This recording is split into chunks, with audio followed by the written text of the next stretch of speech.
Hello students, आज हम करने वाले हैं क्लास 10th का most important chapter number 5 arithmetic progression. Arithmetic progression अगर मैं बात करूँ बेटा, देखो मैं शॉर्ट फॉर्म यूज़ कर रहा हूँ एपी। एपी होता क्या है? ये एक सीरीज है। क्या है? एक सीरीज है। ये सीरीज का मतलब होता क्या है? अच्छा, सीरीज छोड़ो, वो भी समझो, सिंपल वे में समझते हैं। टू का टेबल आता है भैया? आता है सर।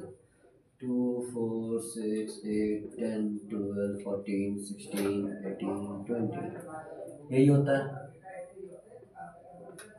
यही होता है। हमने जो टू का टेबल पढ़ा है उसके अकॉर्डिंग यही होता है, और कोई तो नहीं होता ना टू के टेबल में। ठीक है, बात करते हैं अब इसको। तो ये बेटा देख, ध्यान से देखना। दो के बाद चार आया, कितने का गैप आ रहा है? दो का। कितने का? दो का। दो का।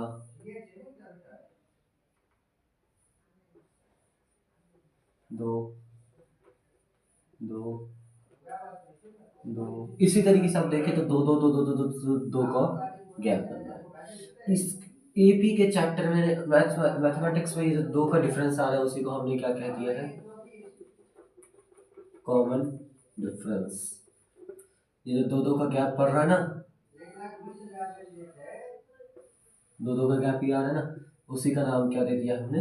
Common difference.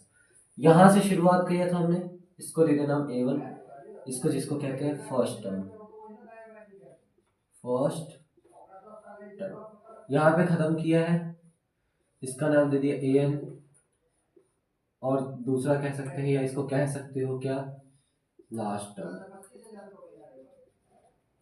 समझ आया? डी क्या होता है, लास्ट टर्म क्या है, ए क्या है? अब देखो कितना है, देखना 1 2 3 4 5 6 7 8 9 10। 10 है, यानी A10। A10 आपका क्या है? 20। यानी N आपका क्या होता है? Number of terms. बात समझ आई आपको? ये सारी चीजें आपकी अर्थमेटिक प्रोग्रेशन में आती हैं। ठीक, दो का गैप आ रहा है, दो का गैप आ रहा है, किसी भी दो का उठाइए पेयर, सब में क्या आ रहा है? दो दो का गैप पड़ रहा है, राइट। उसको मैंने क्या नाम दे दिया? Common difference. यार ऐसे थ्री का टेबल ले लो, मैं बस 5 तक लिख रहा हूँ, 5 भी छोड़ो, 3 तक लिखूंगा, 3 6 9, चलो 4 तक लिख रहा हूँ। डिफरेंस 3, इन दोनों में 3, इन दोनों में 3। अब यही क्या बोल दिया गया, ये जो 3 है, अब ये इस 3 को क्या कहेंगे हम? Common difference. शॉर्ट फॉर्म इसका डी होता है, कॉमन डिफरेंस यानी डी। 3 आपका क्या हो जाएगा? A1 हो जाएगा। 12 आपका क्या हो जाएगा? AN हो जाएगा, है ना? समझ रहे हो ना? ये सारी चीजें आपका क्या है, एपी में ये सारी कॉन्सेप्ट हमें पढ़ना है। फर्स्ट एक्सरसाइज जो आपका बेस्ड है वो इसी पे बेस्ड है। अब इसका एक फॉर्मूला बनता है, वो फॉर्मूला क्या बनता है वो मैं आपको बताता हूँ अभी। हम बात करते हैं बच्चा, एक इसमें फॉर्मूला क्या आता है, एक फॉर्मूला आता है इसमें जो कि अभी जस्ट मैं आपको बता रहा हूँ, जो जस्ट कॉन्सेप्ट हमने पढ़ा है उसी के बेस। ठीक है, A2 की वैल्यू आपकी क्या बनी? ध्यान से देखते हैं। ए एन में आप हमने क्या रखा है, ये देखो बेटा, एन 2 - 1 डी, यानी ए प्लस डी, राइट। यानी A plus 1D, 1 into D equals to D, ये कॉन्सेप्ट। A3 हम लिख सकते हैं A प्लस 2D। A4 जो नंबर ऑफ टर्म यहां होगा उससे एक छोटा यहां होगा, डी के बगल में होगा। A12 में बात करूं तो आपका वो क्या होगा? A12 की मैं बात करूं तो आपका क्या होगा? A plus 11D। ये कॉन्सेप्ट्स आपको क्लियर हुई? ठीक है, अब मैं बात करता हूं आपका इसी इसी कॉन्सेप्ट पे। ए की पावर एन, ए प्लस n माइनस 1D। आपको मान के चलो एन आपको फाइंड करना है, तो आपने ये लगा दिया भैया, बहुत बढ़िया। अब आपको ए की वैल्यू फाइंड करनी है भाई, सिंपल सा फॉर्मूला है, ए प्लस n माइनस 1D ही याद रखो, इसी से सारे फॉर्मूला बना के दिखा देता हूँ।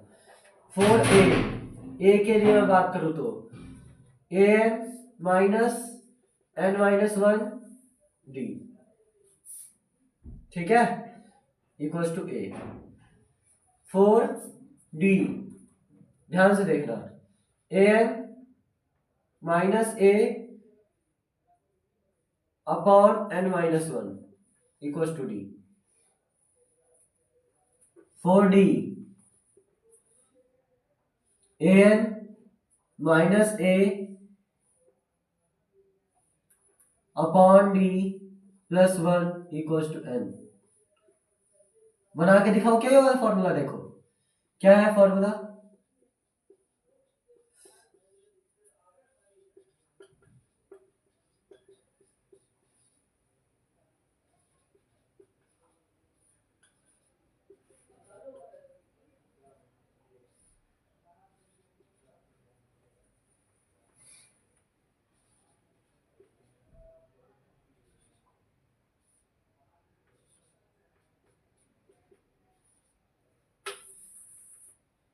सॉरी, देखो ध्यान से देख लो,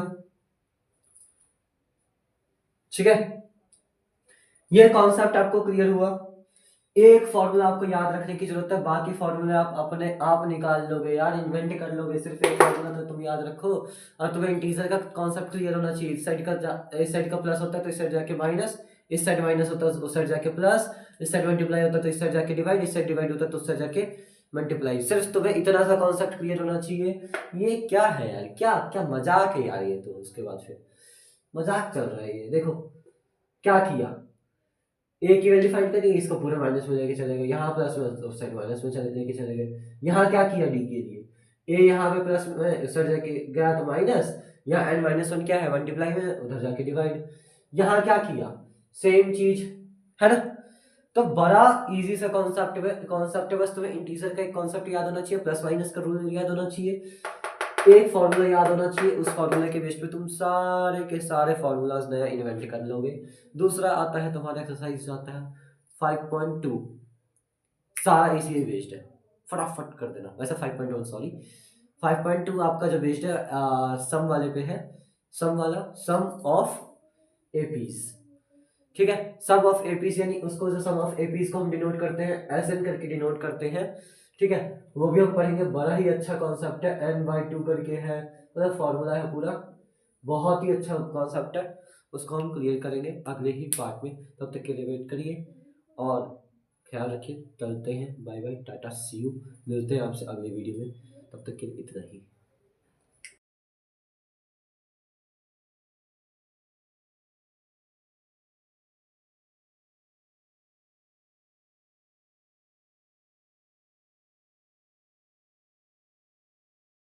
हेलो स्टूडेंट्स, आज हम करने वाले हैं क्लास 10th का most important chapter number 5, arithmetic progression.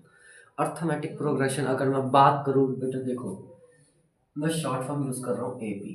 AP होता क्या है, ये एक सीरीज है। क्या है, एक सीरीज है। ये सीरीज का मतलब होता क्या है, अच्छा सीरीज वो भी समझो, सिंपल वे में समझते हैं।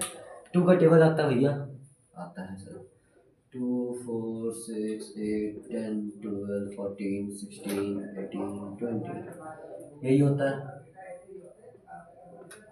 यही होता है।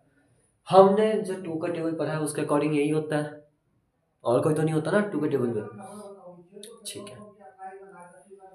बात करते हैं अब इसको, तो ये बेटा देख ध्यान से देखना, 2 के बाद 4 आया, कितने का गैप आ रहा है, 2 का, कितने का, 2 का, 2 का,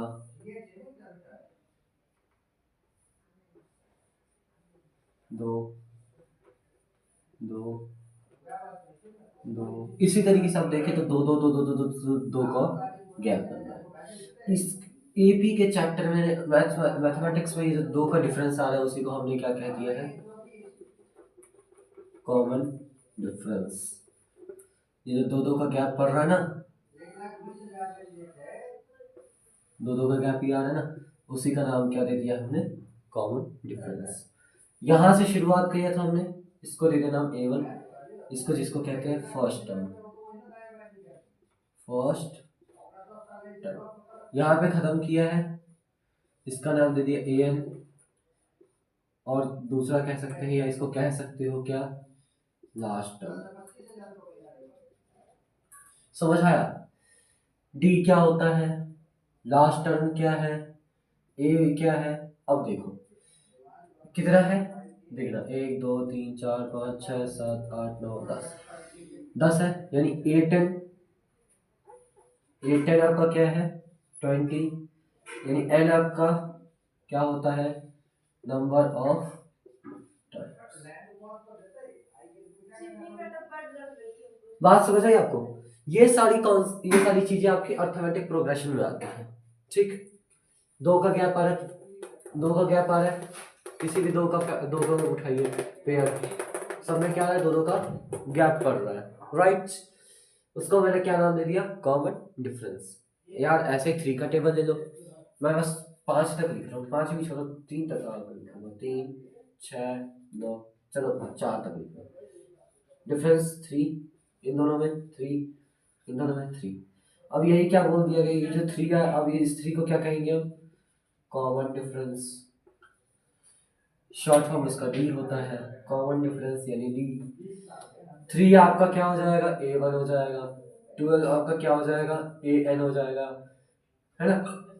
समझ रहे हो ना? ये सारी चीजें आपका क्या है, एपी में ये सारी कॉन्सेप्ट में पढ़ना है। फर्स्ट एक्सरसाइज जो आपका बेस्ड है वो इसी में बेस्ड है। अब इसका एक फॉर्मूला बनता है, वो फॉर्मूला क्या बनता है वो मैं आपको बताता हूँ। अभी हम बात करते हैं बच्चे कि इसमें फॉर्मूला क्या होता है। एक फॉर्मूला आता है इसमें जो कि अभी जस्ट मैं आपको बता दूँ, जो जस्ट कॉन्सेप्ट हमने पढ़ा है उसी के बेस। ठीक है, A2 की वैल्यू आपकी क्या बनी, ध्यान से देखते हैं। ए एन में आप हमने क्या रखा है, ये देखो बेटा, N2 - 1 D, यानी A प्लस डी, राइट, यानी A plus 1D, 1 into D equals to D, ये कॉन्सेप्ट। A3 हम लिख सकते हैं A प्लस 2D। A4 जो नंबर ऑफ टर्म यहां होगा उससे एक छोटा यहां होगा, D के बगल में होगा। A12 में बात करूं तो आपका वो क्या होगा, A12 की मैं बात करूं तो आपका क्या होगा, A प्लस 11D। ये कॉन्सेप्ट्स आपको क्लियर हुई? ठीक है, अब मैं बात करता हूं आपका इसी कॉन्सेप्ट पे, A की power AN, A plus N - 1D। आपको मान के चलो AN आपको फाइंड करना है, तो आपने ये लगा लिया भैया, बहुत बढ़िया।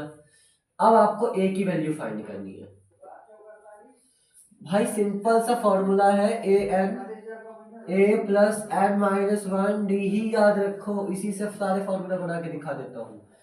4A के लिए मैं बात करूँ तो AN माइनस N - 1D, ठीक है, इक्वल्स टू A। 4D, ध्यान से देखना, AN minus A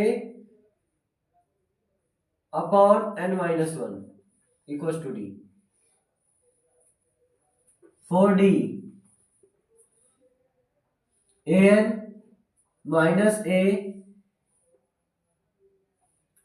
upon D plus 1 equals to N। बना के दिखाओ क्या है फॉर्मूला, देखो क्या है फॉर्मूला,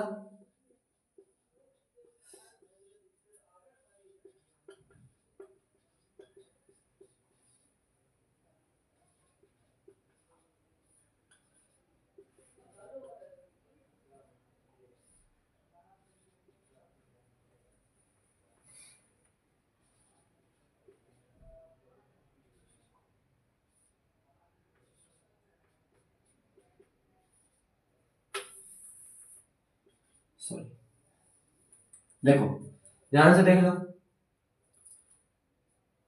ठीक है। ये कॉन्सेप्ट आपको क्लियर हुआ। एक फॉर्मूला आपको याद रखने की जरूरत है, बाकी फॉर्मूले आप अपने आप निकाल लोगे यार, इन्वेंट कर लोगे। सिर्फ एक फॉर्मूला तो तुम याद रखो, और तुम्हें इंटीजर का कॉन्सेप्ट क्लियर होना चाहिए। इस साइड का प्लस होता है तो इस साइड जाके माइनस, इस साइड माइनस होता है उस साइड जाके प्लस, इस साइड मल्टीप्लाई होता है तो इस साइड जाके डिवाइड, इस साइड डिवाइड होता है तो उस साइड जाके मल्टीप्लाई। सिर्फ तुम्हें इतना सा कॉन्सेप्ट क्लियर होना चाहिए। ये क्या है यार, क्या क्या मजाक है यार ये तो। उसके बाद फिर मजाक चल रहा है ये। देखो क्या किया, ए की वैल्यू फाइंड करिए, इसको पूरा माइनस में लेके चले गए, यहाँ प्लस में उस साइड माइनस में चले लेके चले गए। यहाँ क्या किया डी के लिए, ए यहाँ पे प्लस में उस साइड जाके गया तो माइनस, यहाँ एन माइनस वन क्या है मल्टीप्लाई में, उधर जाके डिवाइड। यहाँ क्या किया, सेम चीज है ना। तो बड़ा इजी सा कॉन्सेप्ट है, बस तुम्हें इंटीजर का एक कॉन्सेप्ट याद होना चाहिए, प्लस माइनस का रूल याद होना चाहिए, एक फॉर्मूला याद होना चाहिए। उस फॉर्मूला के बेस पे तुम सारे के सारे फॉर्मूलाज नया इन्वेंट कर लोगे। दूसरा आता है तुम्हारा एक्सरसाइज आता है 5.2, सारा इसी बेस्ड है, फटाफट कर देना। वैसे 5.1 सॉरी 5.2 आपका जो बेस्ड है सम वाले पे है, सम वाला, सम ऑफ एपीज। ठीक है, सम ऑफ एपीज यानी उसको जो सम ऑफ एपीज को हम डिनोट करते हैं एसएन करके डिनोट करते हैं। ठीक है, वो भी हम पढ़ेंगे, बड़ा ही अच्छा कॉन्सेप्ट है, n/2 करके है, मतलब फॉर्मूला है पूरा, बहुत ही अच्छा कॉन्सेप्ट है। उसको हम क्लियर करेंगे अगले ही पार्ट में। तब तक के लिए वेट करिए और ख्याल रखिए। चलते हैं, bye bye, tata, see you. मिलते हैं आपसे अगले वीडियो में, तब तक के लिए इतना ही।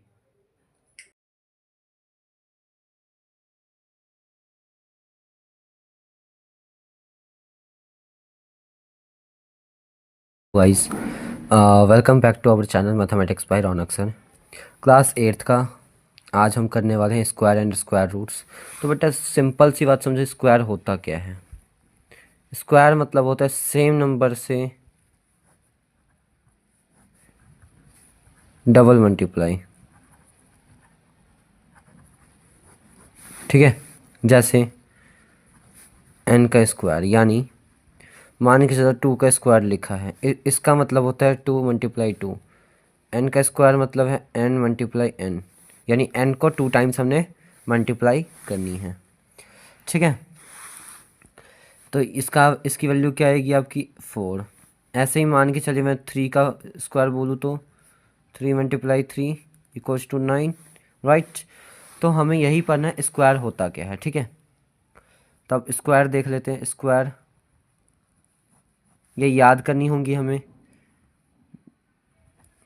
जैसे 2 का स्क्वायर हो गया मान के चलिए 4, 3 का स्क्वायर हो गया 9, 4 का स्क्वायर हो गया आपका 16, 5 का स्क्वायर हो गया आपका 25, 6 का स्क्वायर हो गया आपका 36, 7 का स्क्वायर हो गया आपका 49, 8 का स्क्वायर हो गया आपका 64, 9 का स्क्वायर हो गया आपका 81, 10 का हो गया आपका 100। ठीक है, ये इस तरीके से हमें स्क्वायर्स और भी 2 to 25 आपको स्क्वायर याद करना है। ठीक है, दूसरी चीज़ अगर आपको ये चाहिए तो मेरे व्हाट्सअप चैनल पे है। ठीक है, मैं व्हाट्सअप चैनल का लिंक आपको डिस्क्रिप्शन में दे दूँगा, वहाँ से आप ज्वाइन कर सकते हैं मेरे व्हाट्सअप चैनल को। और 2 to 25 तक का आपको स्क्वायर और स्क्वायर रूट्स उसमें दोनों मिल जाएंगे। देखिए आप समझते हैं स्क्वायर रूट क्या होते हैं। स्क्वायर रूट मतलब होता है, देखिए सिंपल सा साइन होता है ये। अब मैंने लिखा ये, तो इसका स्क्वायर रूट मैंने पूछा, तो 4 किसका स्क्वायर होता है बेटा ये। अब इसको सॉल्व कैसे करते हैं, मान लीजिए 4 है तो इसको लिखेंगे अंडर रूट, इसको अंडर रूट पढ़ते हैं। ठीक है, इसका मतलब होता है अंडर रूट, ये रूट है। ठीक है, अंडर रूट यानी रूट के अंदर, 2 × 2 इसको लिखेंगे। पेयर में जब भी होगा तब बाहर आएगा, अगर पेयर में नहीं है तो वो बाहर नहीं आएगा। ठीक है, ये तो था आपका इंट्रोडक्शन। अब मैं बात करता हूँ आगे आपकी तो कुछ प्रॉपर्टीज़ होती हैं जो परफेक्ट स्क्वायर का होता है। तो प्रॉपर्टी नंबर 1 आपकी कहती है कि ये प्रॉपर्टीज़ है। ठीक है, पहली प्रॉपर्टी आपकी क्या कहती है बच्चा, कोई भी परफेक्ट स्क्वायर है उसके लास्ट में 0, 1, 4, 6, 9 से अगर एंड हो रहा है तो ही वो परफेक्ट स्क्वायर होगा। एक और ऐड कर लीजिएगा 5। ठीक है, ठीक है, अब चाहे आप किसी का भी स्क्वायर ले लीजिए, 9 ही का देखिए क्या होता है, 9 × 9 81। 15 का ले लीजिए, 15 × 15 225। 16 का लेके देखिए और इसका आंसर कमेंट बॉक्स में बताइए। 17 का लेके देखिए इसका आंसर कमेंट बॉक्स में, 18 का, 19 का, ठीक है। इनका आंसर कमेंट बॉक्स में ज़रूर बताइएगा। आपके जितने भी नंबर एंड होंगे इसके अगर परफेक्ट स्क्वायर होंगे तो इसके एंड में होंगे, ये पॉसिबिलिटी है, मे और मे नॉट। अब ये बोल देंगे कि आप 255 किसी का स्क्वायर होता है, तो बेटा नहीं, 255 किसी का स्क्वायर नहीं होता है, ठीक है। होता है लेकिन वो आपका पॉइंट में आती है इसकी वैल्यू, ठीक है, इसीलिए उसे परफेक्ट स्क्वायर हम नहीं मानते हैं। मान के चलिए आपको बोला गया है √81 की आपको परफेक्ट स्क्वायर है कि नहीं है वो बता, तो आप कैसे बताएंगे? तो सिंपल सा काम करना है, आपने पहले ले लेना है इसका प्राइम फैक्टर। 81 का आपको कर लेना है प्राइम फैक्टर। 2 से जाएगा नहीं, 3 से जाएगा, कितने पे? 27 पे। फिर 3 से जाएगा 9 पे, 3 3 3 1, कितना आया? 3 × 3 × 3, है ना, 4 टाइम्स 3। मैंने आपको बताया था पेयर बनेगा दो दो का, तो रूट में दो दो का अगर पेयर बना तो सिंपल सी बात है, 3 × 3 एक बार बाहर आ गया, 2 बार 9, 9 का ही स्क्वायर होता है 81, ये देखो, हाँ ठीक है। तो इसी तरीके से हमने क्या करना है, इसका स्क्वायर रूट भी हमने निकाल लेना है। तो आज के लिए इतना ही, फिर आपसे मिलते हैं आपसे अगले वीडियो में, तब तक के लिए इतना ही, चलते हैं। और हाँ, अगले जो वीडियो आएगी, अगली जो पार्ट इसकी आने वाली है, उसमें हम आपको और भी तरीके के चीज़ें बताने वाले हैं, जैसे पाइथागोरस हो गया, पाइथागोरस ट्रिपलेट क्या होता है, पाइथागोरस थ्योरम क्या होती है, सारी चीज़ें हम उसमें कवर करने वाले हैं, ठीक है। थ्योरम तो नहीं, ट्रिपलेट जरूर हम सीखेंगे उसमें, ठीक है।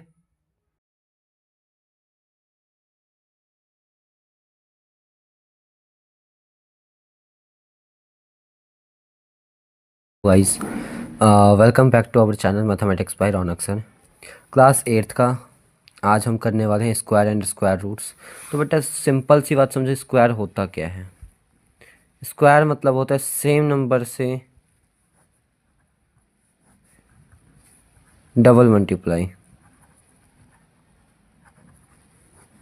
ठीक है। जैसे n का स्क्वायर, यानी मान के चलो 2 का स्क्वायर लिखा है, इसका मतलब होता है 2 × 2। n का स्क्वायर मतलब है n × n, यानी n को 2 टाइम्स हमने मल्टीप्लाई करनी है, ठीक है। तो इसकी वैल्यू क्या आएगी आपकी 4। ऐसे ही मान के चलिए मैं 3 का स्क्वायर बोलूँ तो 3 × 3 = 9, राइट। तो हमें यही पढ़ना है स्क्वायर होता क्या है, ठीक है। तो अब स्क्वायर देख लेते हैं। स्क्वायर ये याद करनी होंगी हमें, जैसे 2 का स्क्वायर हो गया मान के चलिए 4, 3 का स्क्वायर हो गया 9, 4 का स्क्वायर हो गया आपका 16, 5 का स्क्वायर हो गया आपका 25, 6 का स्क्वायर हो गया आपका 36, 7 का स्क्वायर हो गया आपका 49, 8 का स्क्वायर हो गया आपका 64, 9 का स्क्वायर हो गया आपका 81, 10 का हो गया आपका 100, ठीक है। ये इस तरीके से हमें स्क्वायर्स और भी 2 to 25 आपको स्क्वायर याद करना है, ठीक है। दूसरी चीज़, अगर आपको ये चाहिए तो मेरे व्हाट्सअप चैनल पे है, ठीक है। मैं व्हाट्सअप चैनल का लिंक आपको डिस्क्रिप्शन में दे दूँगा, वहाँ से आप ज्वाइन कर सकते हैं मेरे व्हाट्सअप चैनल को। और 2 to 25 तक का आपको स्क्वायर और स्क्वायर रूट्स उसमें दोनों मिल जाएंगे। देखिए आप समझते हैं स्क्वायर रूट क्या होते हैं? स्क्वायर रूट मतलब होता है, देखिए सिंपल सा साइन होता है ये। अब मैंने लिखा ये, तो इसका स्क्वायर रूट मैंने पूछा, तो 4 किसका स्क्वायर होता है बेटा? ये। अब इसको सॉल्व कैसे करते हैं? मान लीजिए 4 है, तो इसको लिखेंगे अंडर रूट, इसको अंडर रूट पढ़ते हैं, ठीक है। इसका मतलब होता है अंडर रूट, ये रूट है, ठीक है। अंडर रूट यानी रूट के अंदर, 2 × 2 इसको लिखेंगे। पेयर में जब भी होगा तब बाहर आएगा, अगर पेयर में नहीं है तो वो बाहर नहीं आएगा, ठीक है। ये तो था आपका इंट्रोडक्शन। अब मैं बात करता हूँ आगे आपकी तो कुछ प्रॉपर्टीज़ होती हैं जो परफेक्ट स्क्वायर का होता है। तो प्रॉपर्टी नंबर 1 आपकी कहती है कि ये प्रॉपर्टीज़ है, ठीक है। पहली प्रॉपर्टी आपकी क्या कहती है बच्चा? कोई भी परफेक्ट स्क्वायर है उसके लास्ट में 0, 1, 4, 6, 9 से अगर एंड हो रहा है तो ही वो परफेक्ट स्क्वायर होगा। एक और ऐड कर लीजिएगा 5। ठीक है, ठीक है। अब चाहे आप किसी का भी स्क्वायर ले लीजिए, 9 ही का देखिए क्या होता है। 9 मल्टीप्लाई 9 81। 15 का ले लीजिए, 15 मल्टीप्लाई 15 225। 16 का लेके देखिए और इसका आंसर कमेंट बॉक्स में बताइए। 17 का लेके देखिए इसका आंसर कमेंट बॉक्स में। 18 का, 19 का। ठीक है, इनका आंसर कमेंट बॉक्स में ज़रूर बताइएगा। आपके जितने भी नंबर एंड होंगे इसके अगर परफेक्ट स्क्वायर होंगे तो इसके एंड में होंगे। ये पॉसिबिलिटी है, मे और मे नॉट। अब ये बोल देंगे कि आप 255 किसी का स्क्वायर होता है, तो बेटा नहीं, 255 किसी का स्क्वायर नहीं होता है। ठीक है, होता है लेकिन वो आपका पॉइंट में आती है इसकी वैल्यू। ठीक है, इसीलिए उसे परफेक्ट स्क्वायर हम नहीं मानते हैं। मान के चलिए आपको बोला गया है √81 की आपको परफेक्ट स्क्वायर है कि नहीं वो बता, तब आप कैसे बताएंगे? तो सिंपल सा काम करना है आपने। पहले ले लेना है इसका प्राइम फैक्टर। 81 का आपको कर लेना प्राइम फैक्टर। 2 से जाएगा नहीं, 3 से जाएगा। कितने पे? 27 पे। फिर 3 से जाएगा 9 पे। 3 3 3 1। कितना आया? 3 मल्टीप्लाई 3 मल्टीप्लाई 3, है ना, 4 टाइम्स 3। मैंने आपको बताया था पेयर बनेगा दो दो का, तो रूट में दो दो का अगर पेयर बना तो सिंपल सी बात है 3 मल्टीप्लाई 3 एक बार बाहर आ गया, दो बार 9। 9 का ही स्क्वायर होता है 81। ये देखो, हाँ ठीक है। तो इसी तरीके से हमने क्या करना है, इसका स्क्वायर रूट भी हमने निकाल लेना है। तो आज के लिए इतना ही। फिर आपसे मिलते हैं आपसे अगले वीडियो में। तब तक के लिए इतना ही, चलते हैं। और हाँ, अगले जो वीडियो आएगी, अगली जो पार्ट इसकी आने वाली है, उसमें हम आपको और भी तरीके के चीज़ें बताने वाले हैं। जैसे पाइथागोरस हो गया, पाइथागोरस ट्रिपलेट क्या होता है, पाइथागोरस थ्योरम क्या होती है, सारी चीज़ें हम उसमें कवर करने वाले हैं। ठीक है, थ्योरम तो नहीं, ट्रिपलेट जरूर हम सीखेंगे उसमें। ठीक है।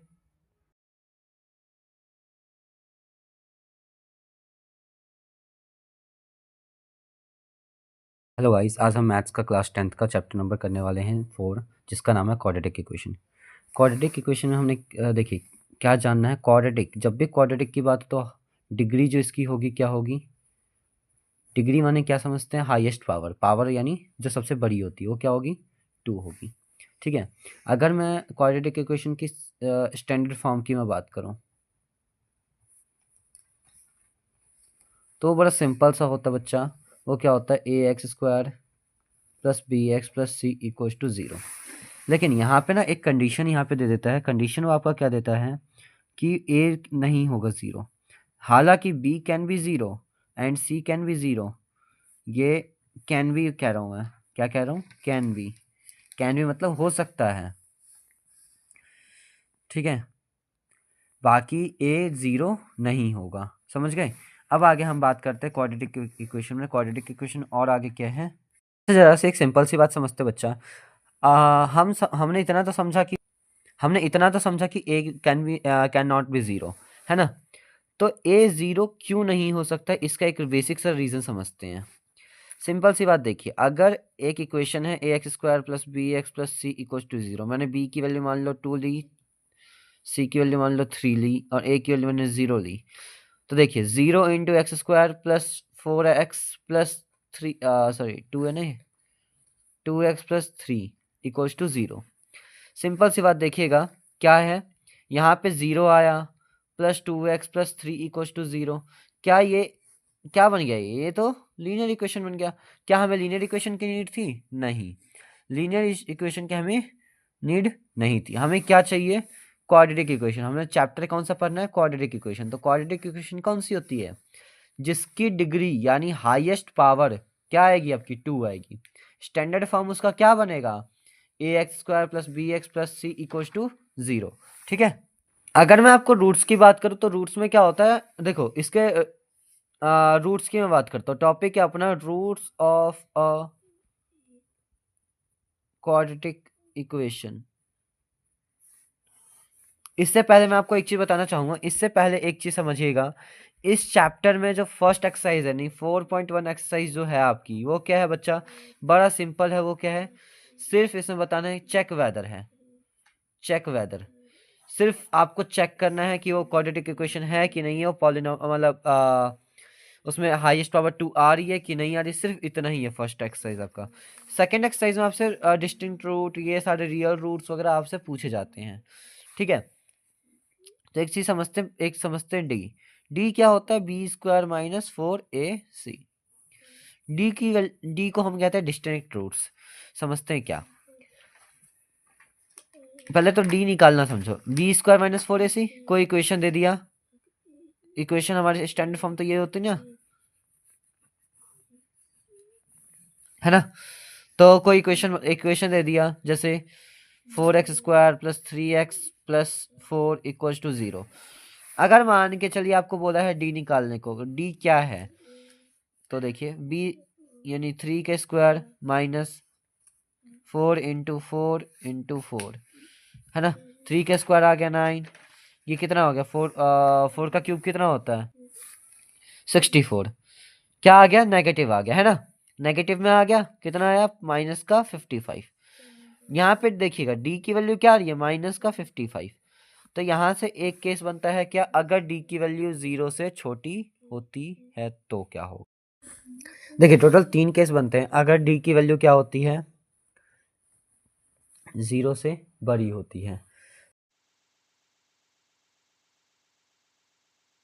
की वैल्यू 0 से क्या होती है, बड़ी होती है, तो क्या होता है, डिस्कनेक्ट पॉइंट आते हैं, यानी डिस्कनेक्ट रूट्स आते हैं, यानी अलग अलग रूट्स आएंगे। दूसरा, डी की वैल्यू अगर 0 के बराबर होती है तो इसके लिए क्या होता है, इक्वल रूट्स आते हैं, इक्वल एंड रियल रूट्स आते हैं, ठीक है। दूसरा होता है डी की वैल्यू अगर छोटी हो 0 से, अरे उल्टा बोल दिया, डी की वैल्यू जब छोटी हो 0 से तब डिस्कनेक्ट पॉइंट होते हैं, डी की वैल्यू जब 0 से बड़े हो तो इक्वल रूट्स होते हैं। हाँ ठीक था, पहले ही ठीक था। डी की वैल्यू क्या होती है, जब बड़ी होती है, यानी बड़ी, या जब 0 से ज़्यादा आएगी तब डिस्कनेक्ट पॉइंट। डी की वैल्यू जब 0 के इक्वल होगी तो इक्वल रूट्स।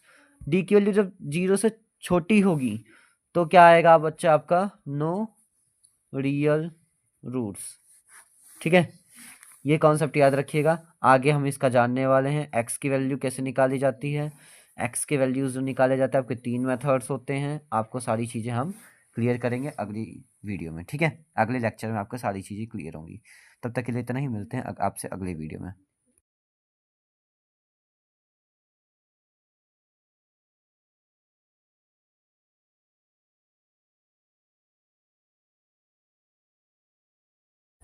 हेलो गाइस, मैं आपका रौनक झा स्वागत करता हूँ आपके अपने channel mathematics by Raunak sir. देखो, वैसे तो मैथमेटिक्स बहुत इजी सब्जेक्ट है, सच बताऊँ तो मैथमेटिक्स जैसा इजी सब्जेक्ट मेरे को तो आज तक कुछ लगा नहीं है, लिटरली मैं सच बताऊँ तो, to be very honest and to be very frank. Mathematics एक ऐसा सब्जेक्ट है जो कि आप अगर आप चाहें तो फुल आउट ऑफ फुल मतलब 100 आउट ऑफ 100 स्कोर कर सकते हैं। बाकी ऐसे सब्जेक्ट्स होते हैं जैसे साइंस हो गया, एसएसटी हो गया, इंग्लिश हो गए, बाकी के जो अदर सब्जेक्ट्स हो बेटा, उसमें हो सकता है कि हाँ कहीं ना कहीं आपके नंबर मिस हो। जैसे कि आप समझ सकते हैं, आपने चैप्टर नंबर साइंस में फर्स्ट उठा के देखिए, सेकंड उठा के देखिए, बहुत से ऐसे केमिकल रिएक्शन इक्वेशन हैं, कहीं ना कहीं आपके क्या होते हैं, नंबर्स कटते हैं। जैसे मैं साइंस की ही बात करूँ, फर्स्ट चैप्टर आपने लिया था क्या, सेकंड चैप्टर आपने, फर्स्ट चैप्टर को छोड़िए, थोड़ी देर के फर्स्ट चैप्टर में नंबर नहीं भी कटेंगे, बट आपके जो सेकंड चैप्टर उसमें इतने सारे केमिकल रिएक्शन है, एक छोटे से इधर से उधर, कहीं ना कहीं चाहे स्पेलिंग्स के मिस्टेक्स को लेके देखो, इंग्लिश में क्या है ग्रामेटिकल मिस्टेक्स निकाल देते हैं टीचर्स, हिंदी में क्या है कि मात्राओं के मिस्टेक्स निकाल देते हैं, कहीं ना कहीं मिस्टेक्स निकाल ही देते हैं। But mathematics is that subject जिसमें स्पेलिंग आपका मैटर नहीं करता है, बट आपका सॉल्यूशन आपका मैटर करता है। आपका सॉल्यूशन करने का तरीका आपका मैटर करता है कि आप किस तरीके से आप सॉल्यूशन को डिफाइन कर रहे हैं, सॉल्यूशन आप किस तरीके से दे रहे हैं। आज है जनवरी का 16th डे, आज 16 दिन आज बीत चुके हैं कंप्लीट, या 16 डे आज कंप्लीट हो चुका है। मात्र अब हमारे पास जो बोर्ड्स एग्ज़ाम्स का जो समय है वो मात्र और मात्र आज से एक्यूरेट 1 मंथ है, यानी 17 तारीख मान के चलिए, 17 तारीख हो गया, 17 तारीख से 17 तारीख को आपका एग्ज़ाम है। 10 बजे आप एग्ज़ाम हॉल में बैठे होंगे, यानी 8 बजे आप घर से निकल गए होंगे। जिसका सेंटर दूर पड़ा है वो 7 बजे घर से निकल गए होंगे। सोचिए ज़रा, अब एग्ज़ाम्स वगैरह के डेट्स आ चुके हैं, इवन 2 मंथ्स पहले आ चुके हैं। तो बहुत से ऐसे स्कूल्स है बेटा जिनमें स्कूल्स बंद कर दी गई हैं बच्चों के प्रिपरेशन के लिए। बहुत मैं अच्छा मानता हूँ इन स्कूल्स को। रीज़न है कि उन बच्चों को प्रिपरेशन के लिए टाइम दिया है। बहुत से ऐसे इंस्टीट्यूट्स है बेटा जो बच्चों को बिठा के पढ़ा रही है, तो उसका फ़ायदा उठाइए। क्योंकि देखिए सिंपल सी बात है, अगर आप फ़ायदा नहीं उठाएंगे तो बेटा कोई फ़ायदा नहीं उठा पाएगा। टीचर्स से क्वेश्चंस करना, क्वारी करना, डाउट्स उठाने, डाउट्स पूछने आपका काम है, और आप अपना हक पूछिए। आपका हक है, आप पूछिए। कोई ऐसा टीचर नहीं होता जो ये नहीं चाहता कि मेरा स्टूडेंट आगे ना बढ़े, और कोई ऐसा टीचर नहीं होता जो अपने स्टूडेंट को आगे बढ़ते हुए देख के खुश नहीं होगा। आप पूछिए तो आपको कौन टीचर आपको डाउट नहीं क्लियर करेगा।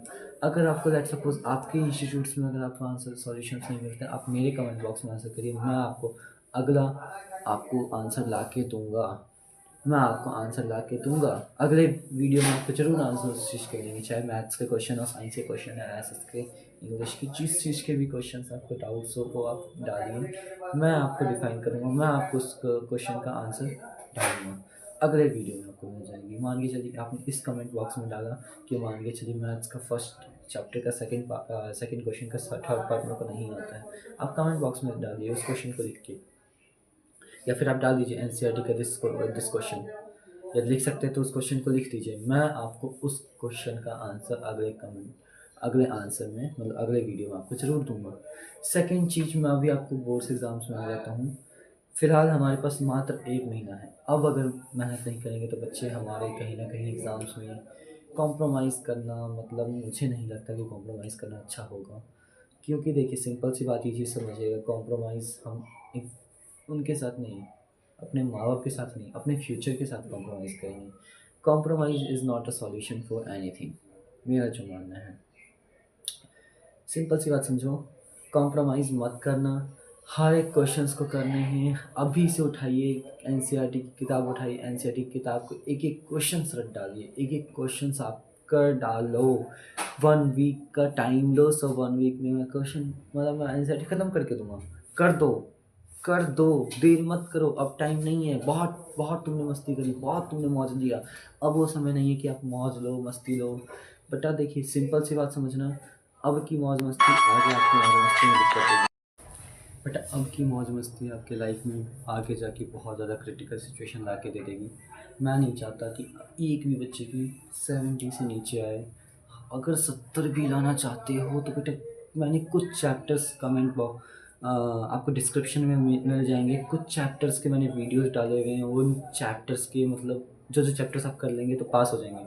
मैथ्स की और साइंस के मैं उस वीडियो की लिंक डिस्क्रिप्शन में डाल दूँगा। उस डिस्क्रिप्शन वाली वीडियो को ज़रूर एक बार देख लेना, और उस वीडियो को फटाफट देख के फटाफट उन चैप्टर्स को कर डालना। मैथ्स और साइंस में तो पक्का कर डालना। मैथ्स और साइंस की फिर मैं गारंटी दूंगा कि उससे बाहर कुछ नहीं आएगा, मतलब आएगा, इवन बाहर आएगा, मना नहीं कर रहा, लेकिन आपको पासिंग के लाले नहीं पड़ेंगे मेरे भाई, मेरे लाले। आपको पासिंग के लिए आपको सोचना नहीं पड़ेगा मेरे बच्चे। आप उन चैप्टर्स को बिल्कुल प्योर तरीके से, मतलब एक एक क्वेश्चन विद एग्जांपल्स, विद मतलब एक भी क्वेश्चन छूटना नहीं चाहिए, एक भी एग्जांपल उस चैप्टर के छूटने नहीं चाहिए। उस चैप्टर को डीपली आप कर दीजिए। आपके कहीं कोई स्कोर कार्ड है तो मेरे को बता देना उस चैप्टर से। बस डीपली आप अच्छे से समझ जाना और प्रोसेस को आप अपनाना एग्जामिनेशन में। हाँ, दूसरी बात बेटा, बोर्ड्स के एग्ज़ाम्स के बहुत से ऐसे नियम हैं जो कि चेंज हो चुके हैं। पहले से अगर आप सेक्शन ए शुरू करते तो ए बी सी डी ही करिएगा। ये मत करिएगा पहले सी किया, फिर बी किया, फिर ए किया, फिर डी किया, फिर ई किया। इस तरीके से मत करिएगा। अगर सेक्शन सी उठाया, मान के चलिए सेक्शन डी से, या तो लास्ट से उठाइए तो पहले से उठाइए। ए उठाया तो एक एक एक दो दो तीन, 1 2 3 4 5 6 7 8 9 10 जितने क्वेश्चन हैं फटाफट। फिर सेक्शन बी, अगर मान के चलिए 8th क्वेश्चन नहीं आ रहा, मैंने दिखा देता हूँ मैं आपको करके। मान के चलिए सेक्शन ए मैं कर रहा हूँ, ठीक है। Question number 1, question number 2, 5 question है, 3, 4, इसके आंसर, ये आंसर, ये आंसर। मान के चलो इसका आंसर मेरे को नहीं पता तो ये ब्लैंक छोड़ दो, क्वेश्चन नंबर 5 का आंसर लिख दो। ठीक है, यहाँ पे आपने ब्लैंक छोड़ दिया। इस तरीके से आप आगे बढ़ेंगे। सेक्शन बी, सेक्शन सी, हर एक चीज़ में आप इसी तरीके से आगे करेंगे। दूसरी बात बहुत ही अच्छी, एक और बात बताऊंगा मैं, डिस्क्रिप्शन में जो साइंस की वीडियो है, डिस्क्रिप्शन में जो मैथमेटिक्स की वीडियो है, वो कुछ चैप्टर्स की हैं, उन चैप्टर्स को प्रॉपर तरीके से रिवाइज कर लेना। एक महीना सिर्फ कंसिस्टेंसी दे देना अपने ऊपर, सिर्फ कंसिस्टेंसी से बस ध्यान लगा के पढ़ लेना, उससे बाहर कुछ नहीं आना है। तीसरी चीज़, मैं आपको फाइनल एक चीज़ और बताना चाहूँगा बेटा। मेरा एक फेवरेट डायलॉग है, मेरा नहीं है वैसे तो, है किसी किन्हीं और महापुरुष का, बट मैंने सुना तो मेरे को बहुत अच्छा लगा वो चीज़। जब जागो तब सवेरा। हम उठते हैं तो पहले ब्रश ही करते हैं, हम उठते हैं तो पहले फ्रेश होने ही जाते हैं, हमारा सबसे पहला नियम यही होता है। तो इसी तरीके से आप अभी उठे हैं, अगर आप अब भी उठे हैं तो बेटा फटाफट, अब भी देर नहीं हुई है, फटाफट उठो और फटाफट सारे क्वेश्चंस को रिवाइज करना शुरू करो, इससे बाहर कुछ नहीं आना। नेक्स्ट क्लास में कल से रेगुलरिटी हमारी कम से कम हाफ एन आवर की हमारी लाइव क्लासेस चलेंगी for board exams only. Live classes चलेंगी जिसमें मैथ्स के एक एक चैप्टर्स के एक एक इम्पॉर्टेंट क्वेश्चंस की मैं डिस्कशन करूँगा, और उस चैप्टर्स के डिस्कशंस को मैं प्रॉपर तरीके से एक्सप्लेन करके जो जो एग्ज़ाम्स में आपके आने हैं वही क्वेश्चंस के मैं प्रैक्टिस करवाऊँगा। लाइव क्लास होगी कल से, सेम टाइम होगा, 9 से 9:30 का पीक आवर मतलब टाइम होगा, 9 से 9:30। ये हाफ एन आवर आपके लिए बोर्ड्स एग्ज़ाम्स के लिए, मैथ्स के लिए बहुत अच्छा रहेगा और पास होने की पूरी श्योरिटी होगी।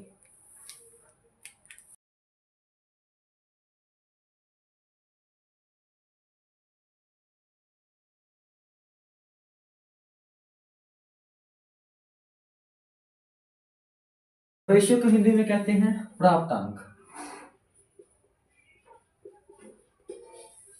ठीक है, अब मैं बात करूं रेशियो और परसेंटेज में कैसे हम कंपेयर करते हैं। आपने देखे होंगे आपके एग्जाम्स जो होते हैं, आपके एग्जाम्स होते हैं तो भैया सबसे पहले तो आपके रिश्तेदारों के कॉल आ जाते हैं।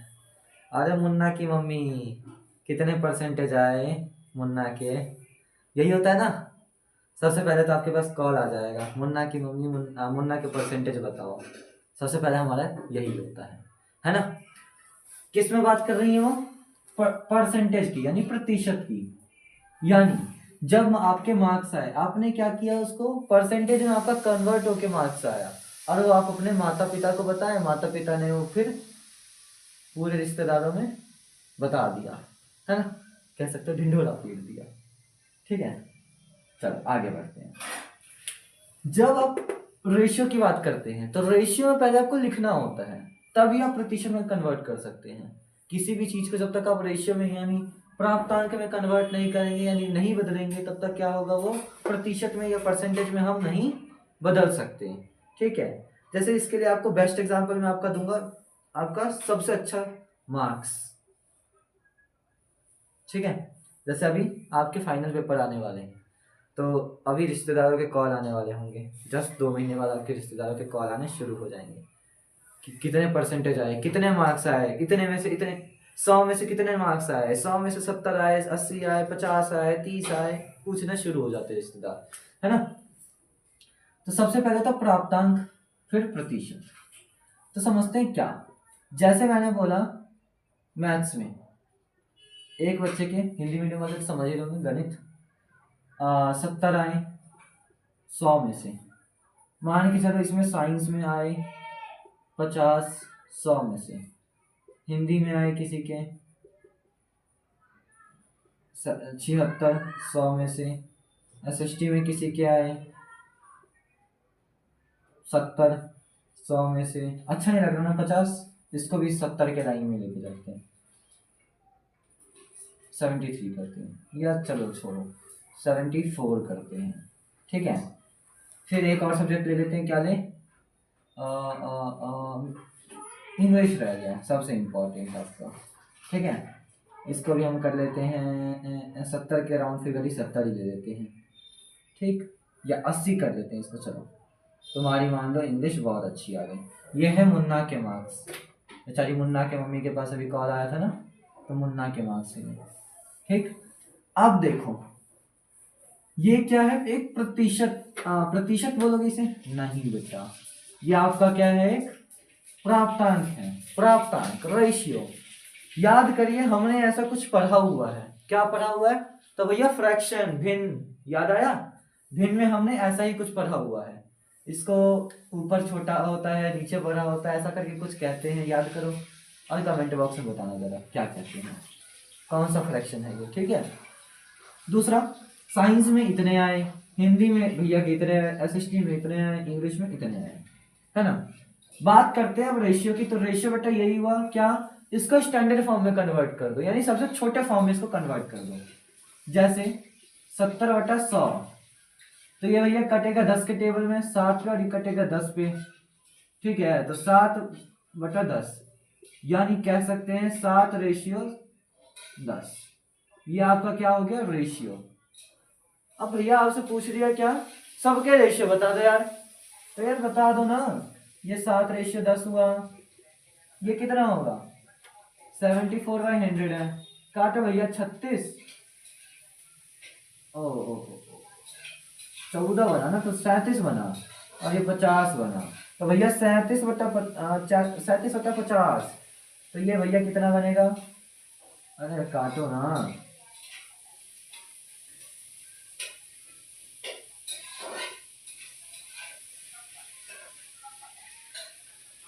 19/25, 70 को काटो तो 35 और 50 बनता है, तो ये बटा 7 और ये 10, 7/10। इंग्लिश काटोगे तो 8/10, और ये और काटोगे तो 4/5। ठीक, तो इस तरीके से आपके प्राप्तांक में क्या हो गया, कन्वर्ट हो गए, यानी रेशियो में आपके कन्वर्ट हो गए। अब आपसे क्या पूछ लिया, अरे दादा भैया मुन्ना के परसेंटेज बता दो यार, हमने तो आपसे क्या पूछा है, मुन्ना का परसेंटेज। भैया मुन्ना को तो डर लग रहा है परसेंटेज उसके आएंगे क्या, चलो देखते हैं। परसेंटेज निकालने का फॉर्मूला देख लो भैया, math, science, SST, Hindi, English जितने हैं सबको आपस में जोड़ दो, सारे नंबर आपस में जोड़ दो, कितने आए हैं, 70 आया है एक में, 74 आया है, 76, फिर 70, फिर 80, यही नंबर आए हैं उसके। और टोटल देखो कितने में से, तो 100 यहाँ, फिर 100 यहाँ, यानी 200 हो गए, 200 में फिर 100 जोड़ो क्योंकि 100 में से है ये भी, 300, फिर 400, फिर 500, तो ये भैया 500।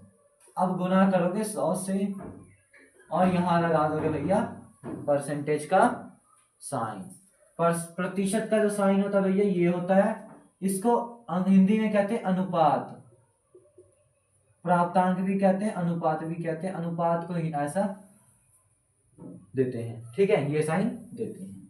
अब बात करें जरा, इसको जोड़ो,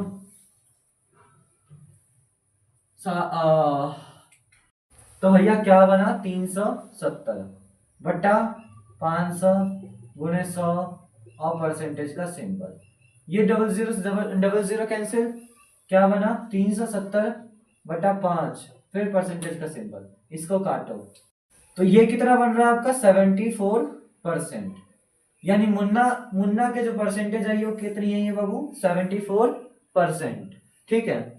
और उसके मार्क्स पूछे जाएंगे तो आपको कितने बताने हैं, 370, कितने में से, तो 500 में से, ठीक है। तो ये आपका क्या था, अच्छा अब इसके मार्क्स का अनुपात पूछा गया, तो इसके मार्क्स का अनुपात पूछा जाएगा तो क्या करोगे, 370 बटा 500, 0 कैंसिल आउट, क्या बचेगा 37/50, ये इसके मार्क्स का अनुपात, ठीक है, और ये इसका प्रतिशत, ठीक है। तो ये था हमारा छोटा सा एक introduction ratio and proportion, sorry ratio का और परसेंटेज का, ठीक है। अब हम आगे जो बात करेंगे इसके थोड़ा डीप में बात करेंगे कि क्या होता है, कैसे होता है, क्या चीज इसमें होती है, जस्ट हम इसके बारे में बात करेंगे अभी। अब बात करते हैं बेटा आपका अगला टॉपिक तो क्या है, वो रेशियो से परसेंटेज में कन्वर्ट करना, रेशियो से परसेंटेज में कन्वर्ट करना, यानी अनुपात से परसेंटेज में कन्वर्ट कर रहे हैं, ठीक है।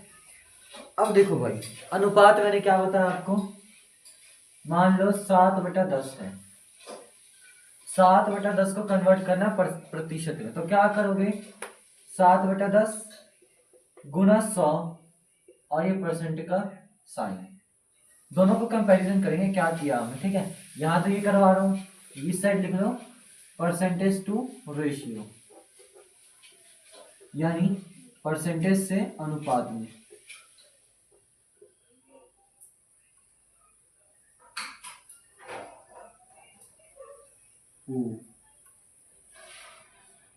ठीक है, तो यहां पे क्या किया हमने, ये कितना बना 700, 7 इंटू, जिसके नीचे कुछ नहीं उसके नीचे 1, सामने सामने मल्टीप्लाई होता है, 7 इंटू 100 700, 10 इंटू 1 10, इस जीरो से ये जीरो कैंसिल आउट, कितना बना, ये परसेंटेज का सिंबल कौन लगाएगा, आप ही लगाएंगे ना, यानी 70% इस बच्चे के, बालक के, विद्यार्थी के बने, ठीक है, इस अनुपात पे। अब मैं बात करता हूं आपको, जरा इसका निकाल के दिखाना, कमेंट बॉक्स में इसका आंसर जरूर बताना, ठीक है, इसका आंसर जरूर बताना कमेंट बॉक्स में। ये है भैया ए, ये है भैया बी, ठीक है। इसकी बात करते हैं प्रतिशत से रेशियो में, यानी प्रतिशत से अनुपात में, परसेंटेज से रेशियो में, यानी मान के चलो आपको दे रखा है 54%, इसमें दो कंडीशन बताऊंगा, एक तो ये और दूसरा मैं आपको बताऊंगा क्या, डेसिमल वाला। पहले इसको कन्वर्ट कर देते, क्या है आपको ये 54%, क्या करोगे 54/100, जहां पे ये साइन देखोगे वहां पे बटे में 100 डाल दोगे, ठीक।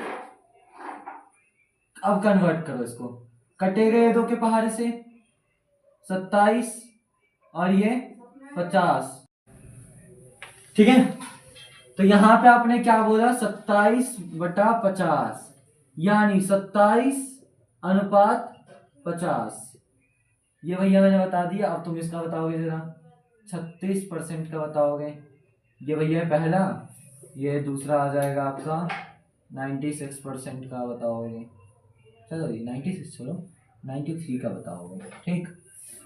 तीसरे पे आ जाओ, यानी मतलब इसके अपोजिट में, यानी जैसे हमने ये तो बिना अपोजिट भी क्या बोल रहे हैं यार, 54% का मैंने बताया। अब मान लो डेसिमल में आ गया, तुम कह लो भैया 36.33% दे दिया, तो अरे तो डरना क्या है यार, देखो मैंने क्या बताया 36.33, अब बटा 100%, जहां पे दिखा वहां पे बट्टे में 100 कर देना है, इतना बताया मैंने।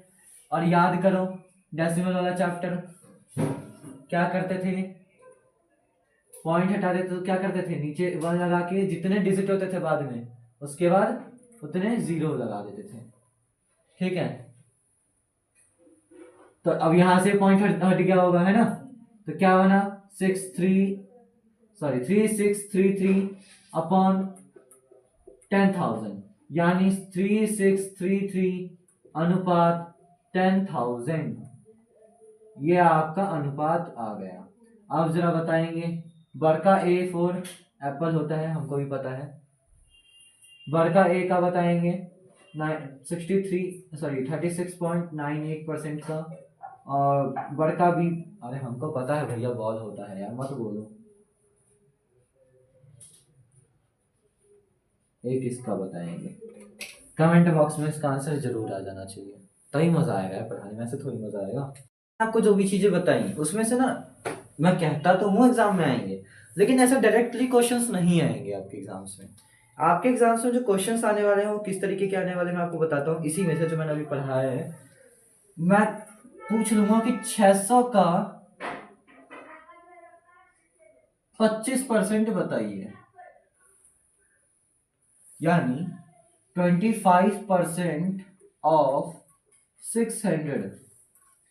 आप क्या करेंगे, तो 600 को मल्टीप्लाई करेंगे, ऑफ का मतलब यहाँ पे का, ऑफ का मतलब क्या समझ रहे हो, मल्टीप्लाई, ठीक है, ऑफ का मतलब मल्टीप्लाई, ये मैथमेटिक्स में सीखा होगा आप लोगों ने बचपन में। 25 का परसेंट यानी 25/100, double zero cancel out, 600 × 25 multiply करो, कितना 300, एक सेकेंड, 150, ठीक है। मैंने पूछ लिया आपसे 1000 रुपीज का, मेरे को बताइए 30%, तो क्या करेंगे, 1000 का इट इज 30%, 0 कैंसिल आउट, यहाँ एक 0 से ये 0, कितना बना 300, ठीक है। बताइए 75% ऑफ इतने रुपीज का 75% बताइए, Q1, ठीक है। क्वेश्चन नंबर 1 ये आपका कमेंट बॉक्स में आ जाना चाहिए, आपका होमवर्क है, ठीक है।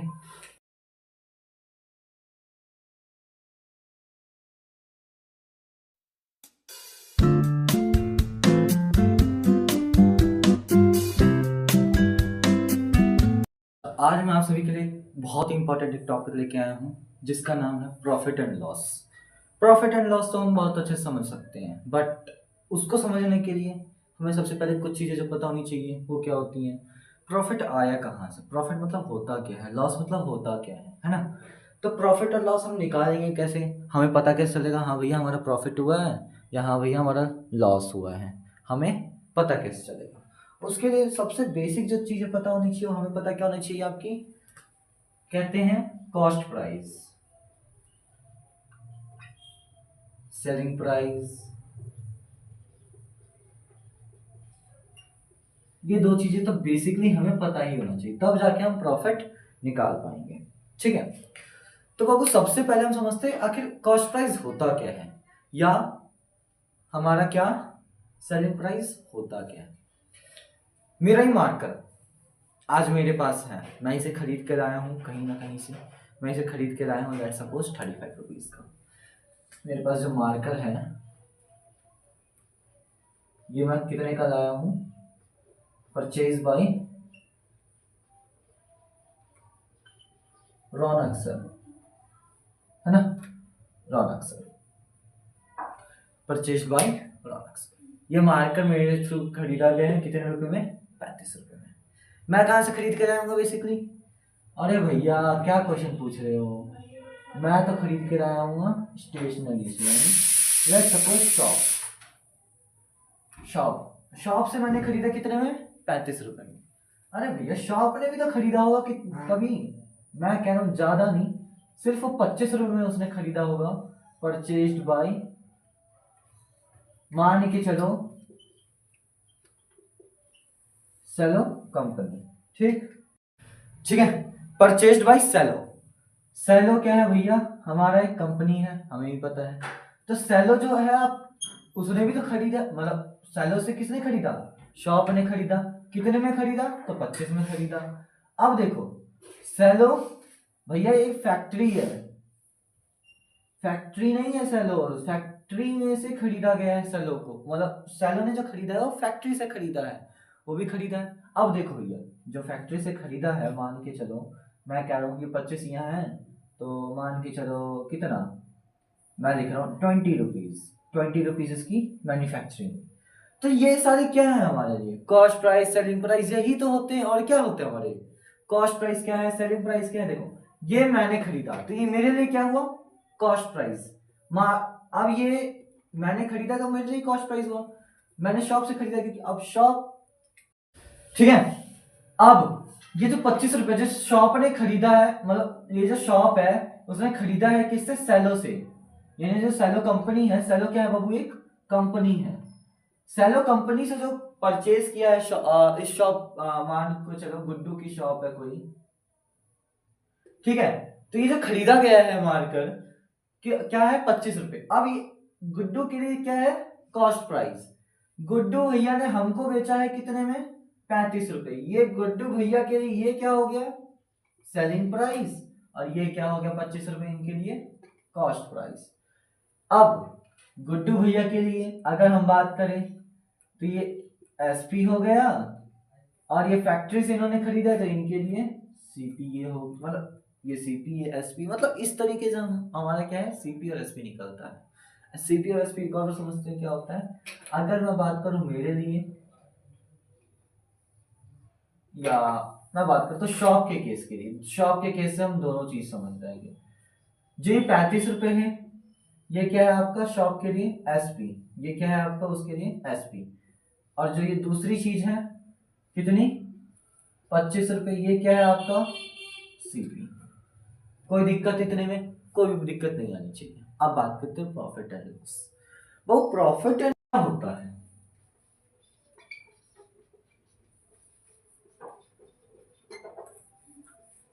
प्रॉफिट और लॉस होता क्या है एक्चुअली। देखो प्रॉफिट होता है हमारी कमाई, हमारे मुनाफा, मेरा मुनाफा। अब मेरी शॉप है भैया, मेरा प्रॉफिट नहीं होगा तो मैं खामोखा शॉप खोल के बैठूंगा क्या, नहीं बैठूंगा। तुम्हारी शॉप है तुम भी नहीं बैठोगे, किसी और की शॉप होगी वो भी नहीं बैठेगा।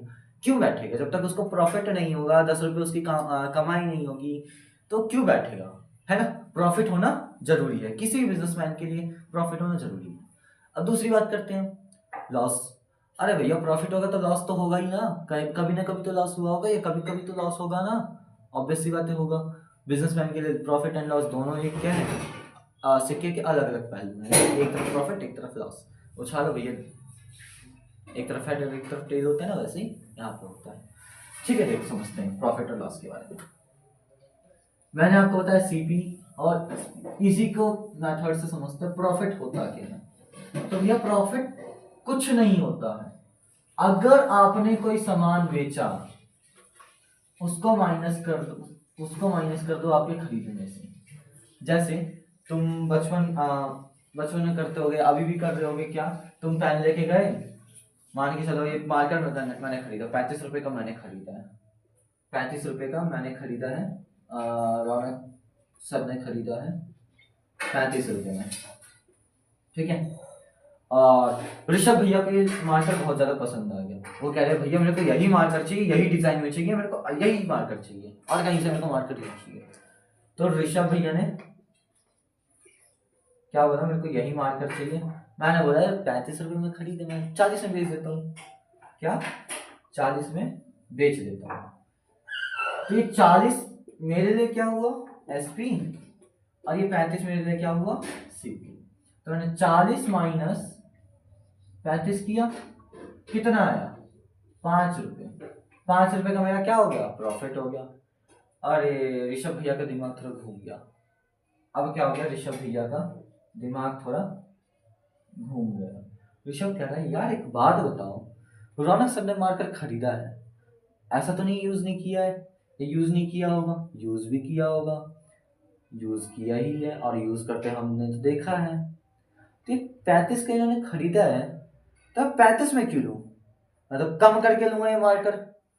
तो ये कह रहा है भैया मैं इस मार्कर के आपको 30 रुपए दूंगा, ज्यादा नहीं देने वाला, मैं आपको 30 रुपए देने वाला हूँ। क्या देने वाला हूँ 30 रुपए। अब देखो मैंने खरीदा 35 में और इसने ले लिया 30 में, मेरा क्या हुआ माइनस का 5 है। एक माइनस माने क्या हो जाता है आपका लॉस, यानी लॉस कितने का हुआ मेरा 5 रुपए का। और मैं लॉस का फॉर्मूला आपको बताऊं तो देखो बाबू, लॉस का जो फॉर्मूला होता है वो आपका होता है सीपी माइनस एसपी, यानी कॉस्ट प्राइस। देखो मैंने कॉस्ट प्राइस में से अगर मैंने अपना बेचे हुए प्राइस को माइनस कर दिया तो मेरा वही आया ना, लॉस वैल्यू आ गई ना, ठीक है। तो प्रॉफिट का फॉर्मूला क्या हो गया एसपी माइनस सीपी, और लॉस का फॉर्मूला क्या हो गया सीपी माइनस एसपी, ठीक है। फॉर्मूला कहाँ से आया ये भी मैंने बताया आपको, फॉर्मूले में एक्चुअल में है कौन कौन सी बातें, है क्या क्या चीजें वो भी मैंने आपको क्लियर कर दिया है। सीपी और एसपी होता क्या है वो भी मैंने आपको बता दिया। प्रॉफिट कहते किसे हैं, लॉस किसे कहते हैं, प्रॉफिट हम कैसे निकालते हैं, लॉस हम कैसे निकालते हैं, ये भी मेथड मैंने आपको बता दिया, ठीक है। अब अपना टॉपिक आता है profit percent and loss percent. Profit percent and loss percent जो भी टॉपिक है वो भी बहुत इंटरेस्टिंग है, समझते हैं कैसे। Profit percent and loss percent, profit का फॉर्मूला क्या था हमारा, क्या था बताओ, एसपी माइनस सीपी। अब अगर मैं प्रॉफिट परसेंट की मैं बात करूं, परसेंट निकाल रहा हूं मैं, SP minus CP upon CP. ठीक है, कॉस्ट प्राइस तो मेरी फिक्स ही है यार, मल्टीप्लाई कर 100 और परसेंट का सिंबल। सेम लॉस में क्या होता है, सीपी माइनस एसपी, है ना, CP minus SP. Loss percent का फॉर्मूला क्या होता है, CP minus SP upon CP into 100%। ये आपका लॉस का फॉर्मूला, लॉस परसेंट का फॉर्मूला, या आपका प्रॉफिट परसेंट का फॉर्मूला, या आपका लॉस का फॉर्मूला, या आपका प्रॉफिट का फॉर्मूला। ये 4 फॉर्मूले आपके बहुत ही यूटिलाइज होने वाले हैं आगे आने वाले एक्सरसाइजेस में। ध्यान से करिएगा, जहां डाउट हो कमेंट बॉक्स में बताइएगा, उस क्वेश्चंस को मैं करवाऊंगा। हाँ, इनके बेस पे मैं एक एक दो एग्जांपल्स जो होंगे वो आपको अगले वीडियो में प्रोवाइड कर दूंगा।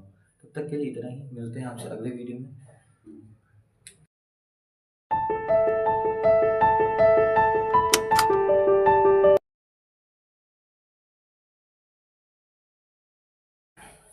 तो आज हम करने वाले हैं ब्याज।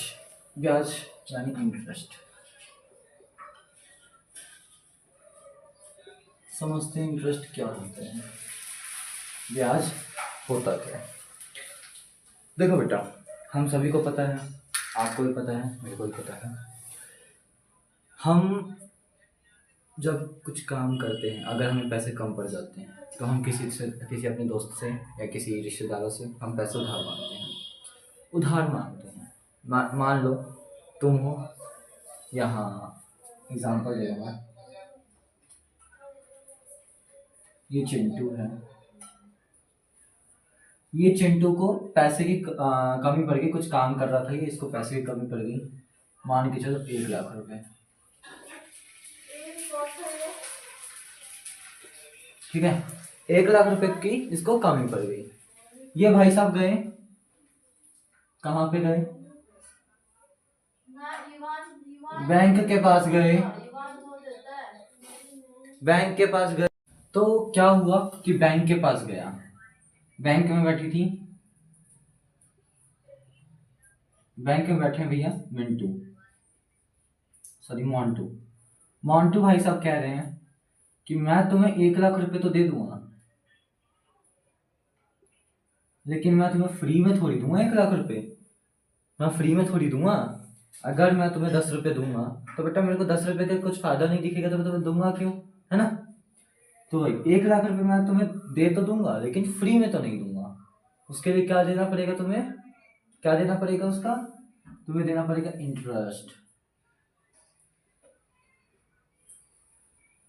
भैया 1 लाख तुम ले जाओ मेरे से, और तुम जब मेरे को रिटर्न करोगे तो मान के चलो 1,10,000 तुम मेरे को रिटर्न करोगे।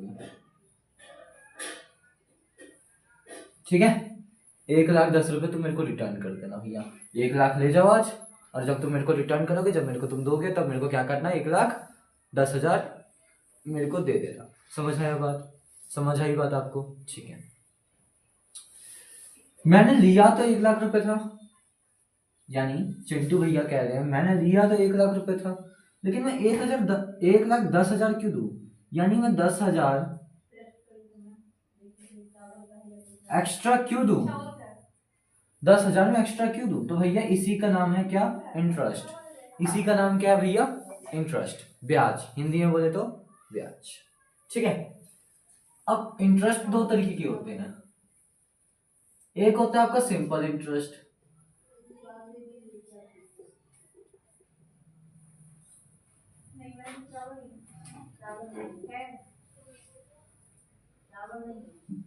जिसको कहा जाता है एसआई। दूसरा होता है आपका कंपाउंड, यानी सीआई। ठीक है, एसआई और सीआई, समझ आई बात आपको। अब बात करते हैं एसआई होता क्या है, यानी सिंपल इंटरेस्ट होता क्या है। सिंपल इंटरेस्ट को हिंदी में कहते हैं साधारण ब्याज। क्या कहते हैं, साधारण ब्याज। क्या होता है सिंपल इंटरेस्ट, तो बेटा अब हम जानेंगे सिंपल इंटरेस्ट। अब हम जानेंगे आपका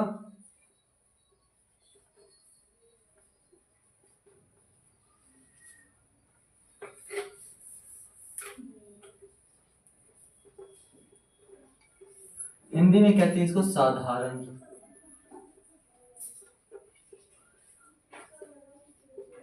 ब्याज। आखिर होता क्या है साधारण ब्याज, सिंपल इंटरेस्ट होता क्या है? देखो बच्चा, मैंने आपको इंटरेस्ट बताया, इंटरेस्ट क्या होता है।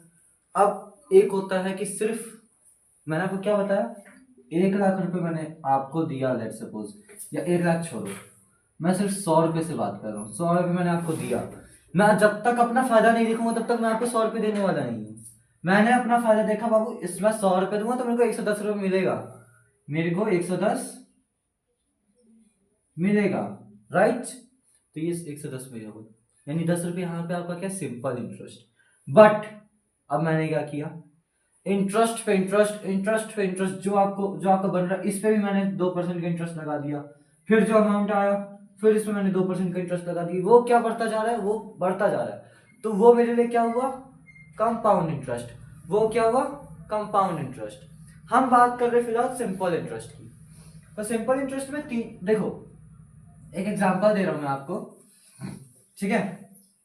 लेट सपोज मैंने तुम्हें पैसे दिए 100 रुपए, ठीक है, मैंने तुम्हें पैसे दिए 100 रुपए, मैंने बोला मैं 2% से दूंगा तुम्हें, 2% मैं हर महीने इसका मेरे को चाहिए, नहीं तो मैं नहीं दे रहा पैसे। तुमने बोला ठीक है भैया आप दे दो मेरे को 100 रुपए। तो ये 2% पे मैंने दिया, तुमने बोला सर मेरे को ना एक काम करो, आप 1 साल के लिए दे दो। कितने साल के लिए, 1 साल के लिए।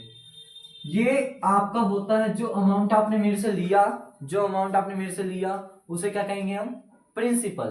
क्या कहेंगे हम, प्रिंसिपल।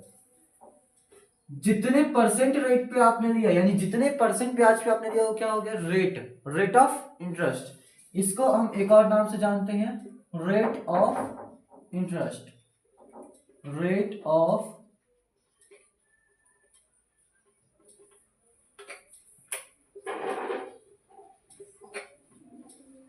इंटरेस्ट, ठीक है। ये हमारे लिए ये क्या है, टाइम, यानी पी से आपका क्या होता है,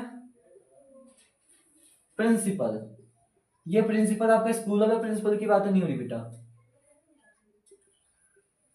आर मानी क्या है यहाँ पे, रेट ऑफ, ये यहाँ पे लिखा है, ठीक है। और टी मानी क्या है भाई, तो वो है आपका टाइम,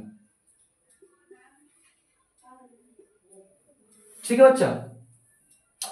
अब बात करते हैं हम ऐसा ही निकालेंगे कैसे, ठीक है। साधारण ब्याज हम निकालेंगे कैसे, यानी सिंपल इंटरेस्ट। तो उसका एक फॉर्मूला होता है बच्चा, सिंपल इंटरेस्ट का एक फॉर्मूला होता है, वो क्या है, principal into rate of interest into time upon 100, ठीक है। Principal into rate of interest into time equal upon 100 equals to SI, simple interest, ठीक है। तो बात करते हैं SI में, फॉर्मूला में पुट करते हैं एक बार। प्रिंसिपल मैंने क्या दे रखा है अब, 100 रुपए, ठीक है। रेट ऑफ इंटरेस्ट यानी 2% है, यानी 2 लिखेंगे ऊपर, टाइम यानी 1 अपॉन, टाइम हमेशा याद रखना ईयर में होना चाहिए, अगर मंथ में है, डेज में है, तो उसको ईयर में आप कन्वर्ट करेंगे, ठीक है, उसको ईयर में आप कन्वर्ट करेंगे, ठीक है।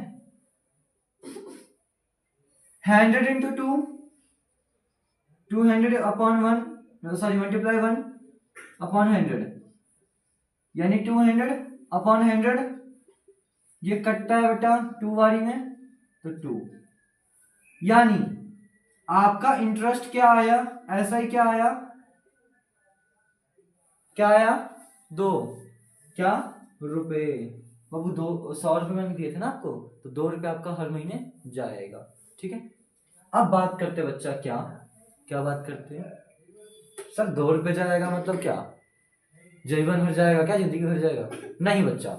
ये जो 2 रुपए आपका जाएगा, ये कब तक जाएगा, आपने जितने महीने के लिए लिया है, यानी 1 साल है यानी 12 महीने, समझ आया, 1 साल है यानी 12 महीने जाएगा। अब बात करते बच्चा, क्या आपने टोटल अमाउंट कितना पे करना है, आपने टोटल अमाउंट कितना पे करना है, ठीक है। ए यानी अमाउंट, यानी ए इक्वल्स टू होता है बच्चा प्रिंसिपल प्लस एस आई, यानी एस आई, ठीक है।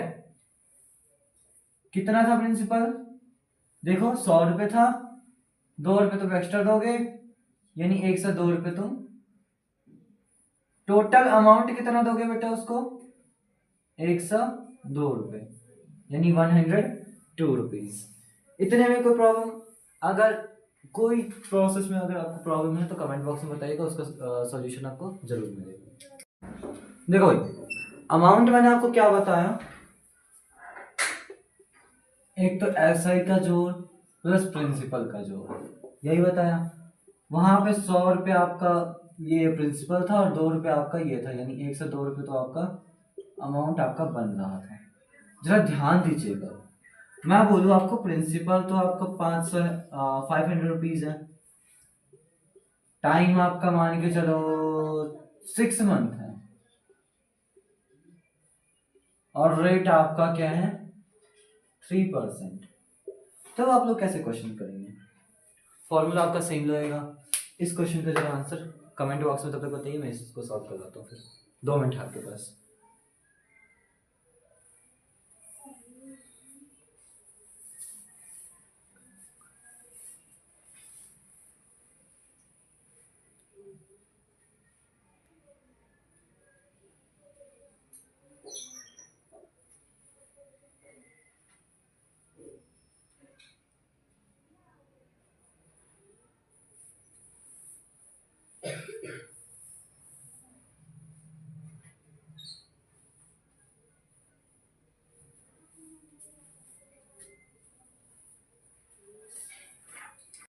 देखो भाई सबसे पहले तो हम फॉर्मूला लिखेंगे। हमारा एसआई का फॉर्मूला क्या होता है, हमसे यहाँ पे पूछा है, मान के चलो अमाउंट, ठीक है, ए पूछा है, एसआई का फॉर्मूला क्या होता है, या वो भी छोटा सा अमाउंट पूछे, अमाउंट का फॉर्मूला लिखो डायरेक्टली, एसआई प्लस प्रिंसिपल। तो एसआई हमें नहीं पता है, हमें एसआई का फॉर्मूला पता है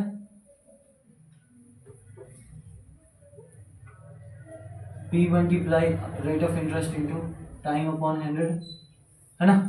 एसआई का क्या फॉर्मूला बन गया, P की वैल्यू क्या है आपकी 500, रेट ऑफ इंटरेस्ट 3, और टाइम क्या है बाबू आपके पास 6 मंथ। हमें याद रखना है बच्चा, जो टाइम होना चाहिए आपका ईयर में होना चाहिए, ईयर में नहीं है तो जितने मंथ है उसको अपॉन 12 कर दो, अपॉन 12 कर दो। देखो क्या बताया था मैंने आपको, जो टाइम होगा वो आपका क्या होना चाहिए, ईयर में होना चाहिए, है ना। तो सबसे पहले याद रखना ईयर में होना चाहिए। तो अगर मंथ में है उसको ईयर में कन्वर्ट करने के लिए क्या करोगे, मंथ जितने हैं उसको अपॉन कर दोगे 12 से। अगर डेज में है उसको ईयर में कन्वर्ट करने के लिए क्या करोगे, डेज लिखोगे अपॉन 365 डेज, ठीक है।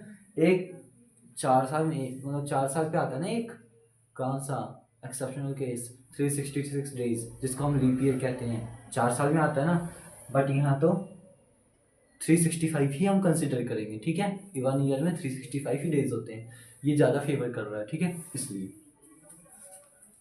अपॉन 12।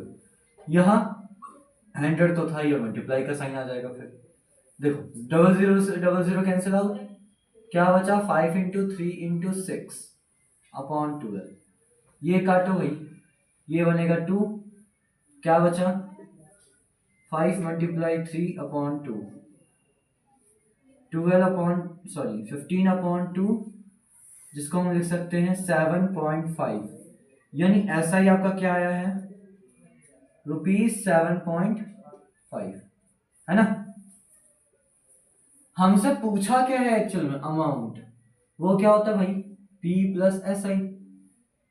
P की वैल्यू क्या है आपकी 500 रुपीज, एस आई 7.5 रुपीज, यानी 507.5।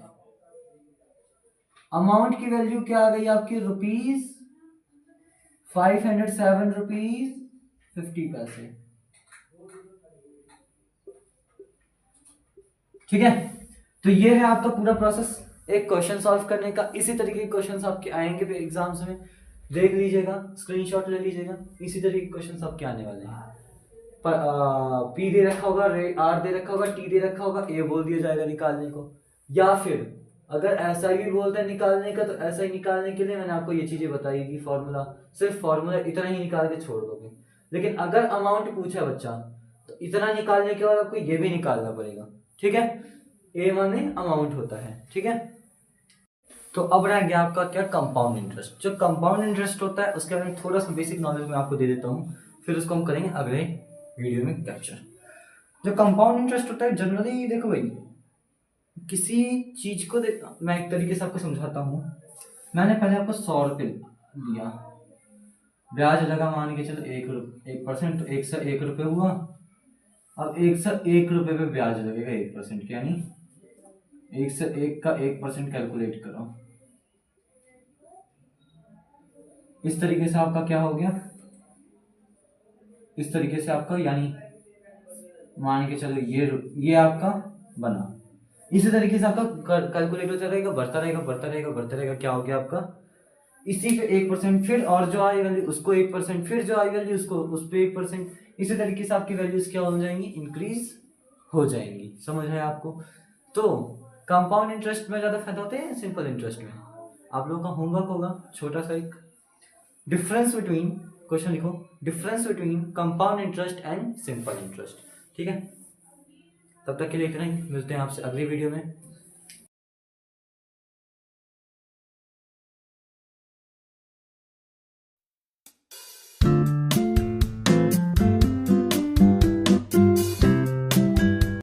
हेलो गाइस, मैं आपका रौनक झा स्वागत करता हूँ आपके अपने चैनल में मैथमेटिक्स बाय रौनक झा, ठीक है।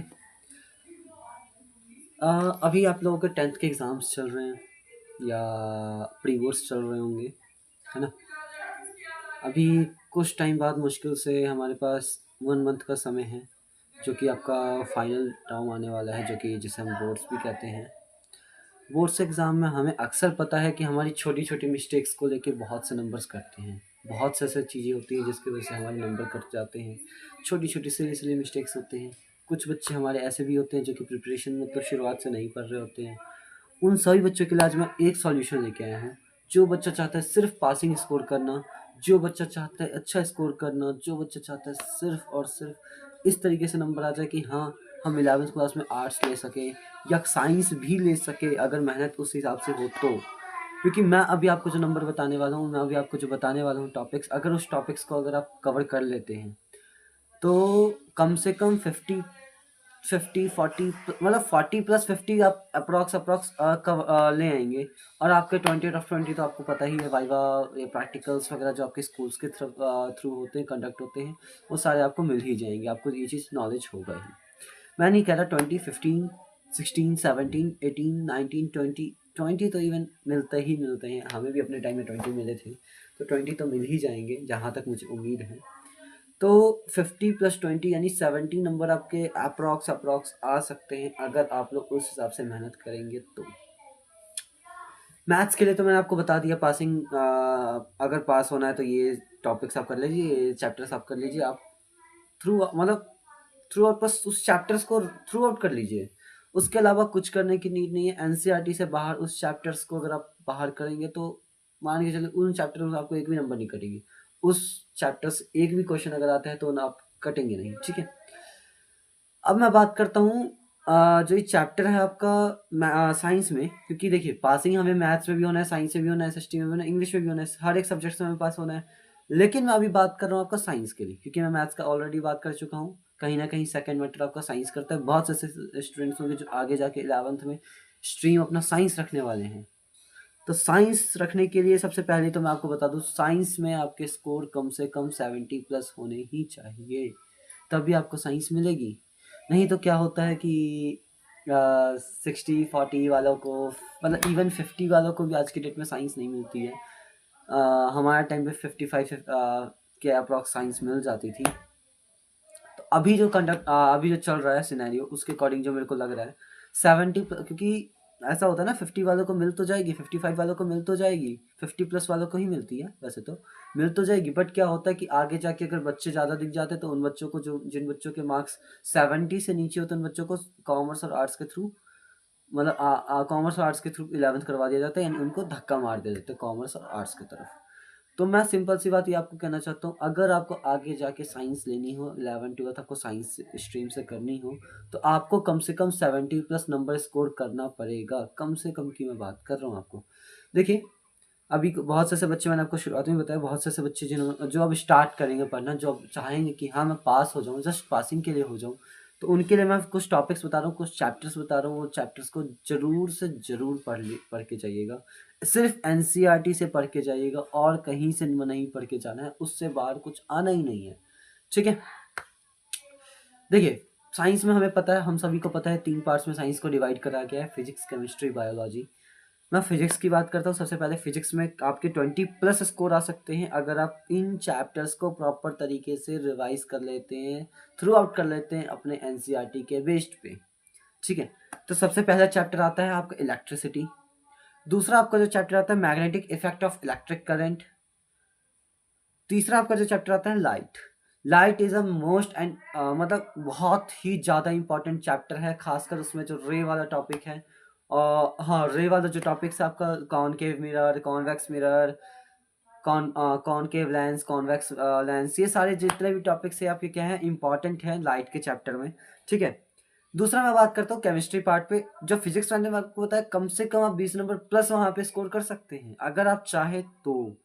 अगर आप उन चैप्टर्स को थ्रू आउट एनसीईआरटी ही, सिर्फ एनसीईआरटी के बेसिस पे अगर आप रिवाइज अच्छे से करते रहो, यानी पढ़ अच्छे से लेते हैं, तो आपको कोई नहीं रोकता आपको अच्छा स्कोर करने से, मतलब 20 प्लस वहाँ से स्कोर करने से, ठीक। दूसरा मैं बात करता हूँ आपको केमिस्ट्री को लेके। केमिस्ट्री में आपको केमिकल रिएक्शन एंड इक्वेशन, जो फर्स्ट चैप्टर है आपका। सेकंड चैप्टर आपका एसिड बेसिस एंड सॉल्ट्स। अच्छा, पीओपी का जो एसिड बेसिस एंड सॉल्ट्स है, उसमें मैं आपको कुछ चीज़ें और बताना चाहूँगा। जितने भी केमिकल रिएक्शंस है आपके, पीएच वैल्यू हो गई, केमिकल रिएक्शंस हो गई, जितने भी केमिकल रिएक्शंस है, जैसे पीओपी हो गया, प्लास्टर ऑफ पेरिस वाला टॉपिक हो गया, यानी आपका बेकिंग सोडा, बेकिंग पाउडर, ये भी जितने टॉपिक्स है, ये सारे को अच्छे से केमिकल रिएक्शंस और केमिकल इक्वेशंस उनकी याद कर लीजिएगा। दूसरा आता है आपका इसमें पीएच वैल्यू, फोटोसिंथेसिस की केमिकल रिएक्शन पूछी जाती है बेटा, तो याद करके जाइएगा। केमिकल इक्वेशंस की भी याद करके जाइएगा, फोटोसिंथेसिस की बहुत इंपॉर्टेंट है, उसको एक्सप्लेनेशन के लिए भी आ सकता है, ठीक है। नेक्स्ट आपकी मैं बात करूँ तो वो है आपका कार्बन एंड इट्स कंपाउंड। वो भी बहुत इजी चैप्टर है, अगर आप ध्यान से पढ़ेंगे तो बहुत इजी चैप्टर है वो भी। अब आते हैं अपना बायोलॉजी पार्ट पे। देखिए, फिजिक्स और केमिस्ट्री तो मैंने को बता दी। केमिस्ट्री आपका कम से कम 15 प्लस स्कोर करवा सकता है अगर आप इन 3 चैप्टर्स को आप प्रॉपर तरीके से पढ़ के जाते हैं तो। कितना बेटा? 15 प्लस, 15 प्लस स्कोर, 20 प्लस और 15 प्लस, 35 तो आपके यहीं पे आ गए। बायो में बात करूं मैं आपको, तो पहला है आपका लाइफ प्रोसेस। लाइफ प्रोसेस आपको बहुत ही इंपॉर्टेंट चैप्टर है। उसमें भी आपका कहीं ना कहीं क्या है, फोटोसिंथेसिस केमिकल रिएक्शन आएंगी, ठीक है। फोटोसिंथेसिस केमिकल रिएक्शन यानी केमिकल इक्वेशंस आपकी पूछी जा सकती है। दूसरा आपका रेस्पिरेशन हो गया। ये जितने भी टॉपिक्स है आपका लाइफ प्रोसेस के, सारे इंपॉर्टेंट टॉपिक्स है। दूसरा आता है आपका लाइफ प्रोसेस के बाद जो बायो में नेक्स्ट चैप्टर है आपका है हाउ टू ऑर्गेनिज्म रिप्रोड्यूस, यानी आपका जो ये चैप्टर है इसमें आपको मेल गैमीट, फीमेल गैमीट के बारे में पता होना चाहिए। दूसरा, आपको हार्ट की लेवलिंग आनी चाहिए अच्छे से, लेवलिंग, आर्टरीज, वीन्स, ये जो चीज़ें हैं वो आपको प्रॉपर तरीके से याद रहनी चाहिए, ठीक है। मैं अगला बात करूंगा। देखिए, बायोलॉजी आपका कहीं ना कहीं 10 से 12 नंबर आपका कंडक्ट करा देता है। बायोलॉजी आपका 10 से 12 नंबर आपको हाँ दिलवा देगा, प्लस में दिलवा देगा।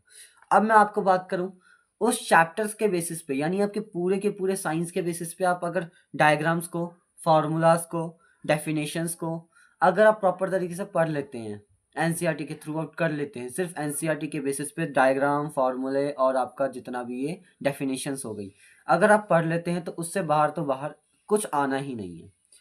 अगला, 5 सालों के आप क्वेश्चन पेपर निकालिए पिछले और उनको कर डालिए, आंख बंद के उनको कर डालिए, उससे बाहर और कुछ नहीं आना है। उसके आगे मैं बात करूँ आपके, जैसे आपके कुछ चैप्टर्स रह जाएंगे। सोर्स ऑफ एनर्जी शायद आ ही नहीं रहा आपका, है ना। वैसे आएगा भी तो मैं बता रहा हूँ। Source of energy, environment, management of natural resource, control and coordination, heredity वाला चैप्टर। ये जो चैप्टर्स है अगर आप इनको नहीं भी करेंगे तो कहीं ना कहीं आपको प्रॉब्लम नहीं आएंगी। जितने चैप्टर्स मैंने आपको शुरुआत में बताए, फिजिक्स के, केमिस्ट्री के, बायो के, शायद 3-3 चैप्टर मैंने बताए हैं सबके। फिजिक्स में 4 थे, केमिस्ट्री में 3 थे, बायोलॉजी में 2 थे। अगर आप इन चैप्टर्स को कर लेते हैं तो इससे बेटा बाहर आपको जाने की कहीं आवश्यकता नहीं है, कहीं आपको बाहर कूदने की आवश्यकता नहीं है। एनसीईआरटी से आप पढ़ लीजिए, इन चैप्टर्स को पढ़िएगा अच्छे से, इस वीडियो को पूरा देखिएगा, स्किप मत करिएगा। और एक और बात याद रखिएगा, आप कर सकते हैं, हमेशा याद रखिएगा, एक थॉट है, जब जागो तब सवेरा। इसको याद रखिएगा और अभी से बैठ के इन चैप्टर्स को रिवाइज करना एनसीईआरटी के बेसिस पे शुरू हो जाएगा। Best of luck. आपके एग्जाम्स में जस्ट 15 दिन मतलब 1 महीना मुश्किल से बचा है, आप मान के चलिए सिर्फ 15 दिन, तभी आप कहीं ना कहीं टारगेट बेसिस पे आप कर पाएंगे। हाँ, डेली का एक टारगेट बनाइएगा कि 2 चैप्टर्स 3 चैप्टर्स आज करने हैं, 2 चैप्टर्स आज करने हैं, 2 चैप्टर्स आज करने हैं। आप कहीं ना कहीं पहुंच जाएंगे, पास हो जाएंगे, स्कोर कर लेंगे अच्छा। आज के लिए इतना ही, ठीक है। एंड अगर आपको एसएसटी और इंग्लिश के लिए जानना हो तो उसके लिए कमेंट बॉक्स में ज़रूर बताइएगा। एसएसटी और इंग्लिश के बेसिस पे भी मैं आपको बता दूंगा, सेम चीज़ें बताऊंगा आपको, बहुत ईजी वे में पैटर्न आपको बता दूंगा, समझा दूंगा किस तरीके से आप सिर्फ नॉर्मल बंदा पास हो सकता है, ठीक है।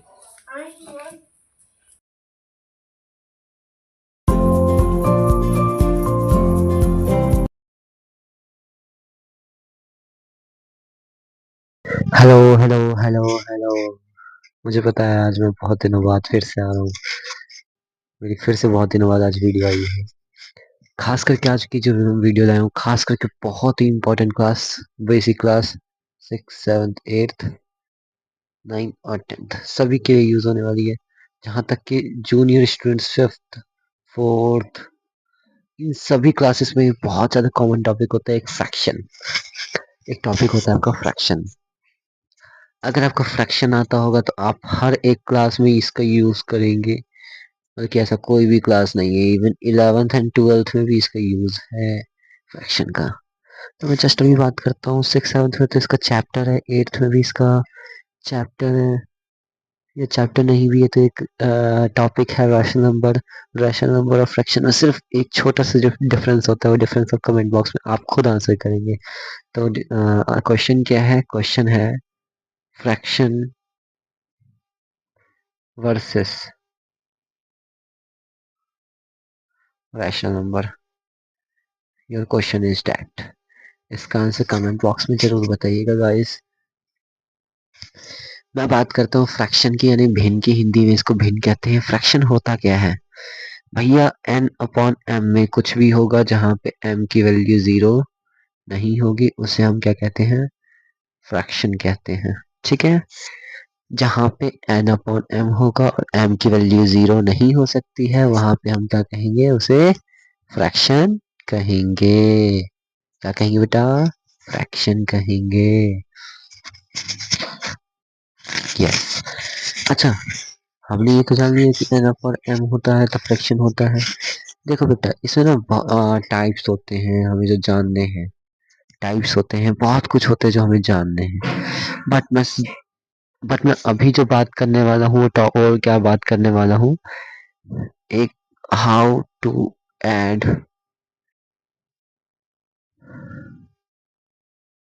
How to subtract, how to multiply. ऐसे बहुत से बच्चे होंगे जिनको ये मतलब आता है, बट उसके लिए पॉजिटिव है। अच्छा, इसकी बेसिक क्लासेस, टाइप्स वगैरह सारी क्लासेस मैंने दे रखी है, और डिस्क्रिप्शन में इसका लिंक लगा दूंगा मैं। आप पहले उस वीडियोस को देख लीजिएगा, फिर उसके बाद यहाँ पे देख लीजिएगा।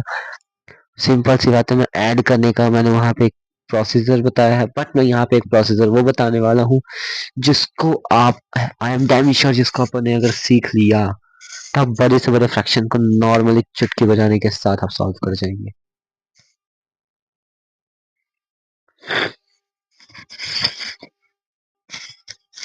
नॉर्मली आप यूज कर ले तो बहुत अच्छे से आप सीख जाएंगे।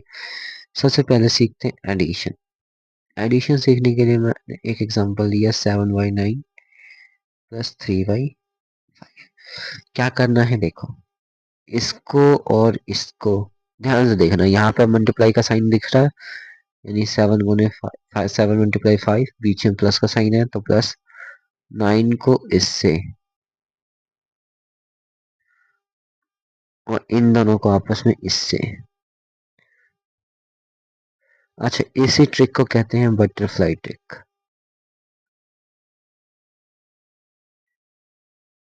क्या कहते हैं? Butterfly trick. 7 5 से 35, 27 अपॉन 45 ऐड करो, 7 5 12, 62 अपॉन 45। ये आपका क्या हो गया? आंसर हो गया। अब इसको स्टैंडर्ड फॉर्म में लाके हम छोड़ देंगे तो ये हमारा क्या हो जाएगा? आंसर हो जाएगा। अच्छा, 9 अपॉन 7 प्लस 5 अपॉन 4 का, और एक 7 अपॉन 3 प्लस 9 अपॉन 5 का। नहीं, एक काम करिए, इसको 4 कर लीजिए। इन दोनों का आंसर अभी आप कमेंट बॉक्स में जरूर करेंगे। अब एक देख लेते हैं सब्ट्रैक्शन के लिए। तो देखो, 7 अपॉन 5 माइनस 9 अपॉन 3, या एक काम करो, यहाँ 5 ले लो, यहाँ 3 ले लो। वापस इन दोनों का आपस में क्या करोगे? मल्टीप्लाई। इन दोनों का आपस में क्या करोगे? मल्टीप्लाई। इन दोनों का आपस में क्या करोगे? मल्टीप्लाई। 35 multiply 27 upon 15। माइनस करिए, 15 में से 7 गया तो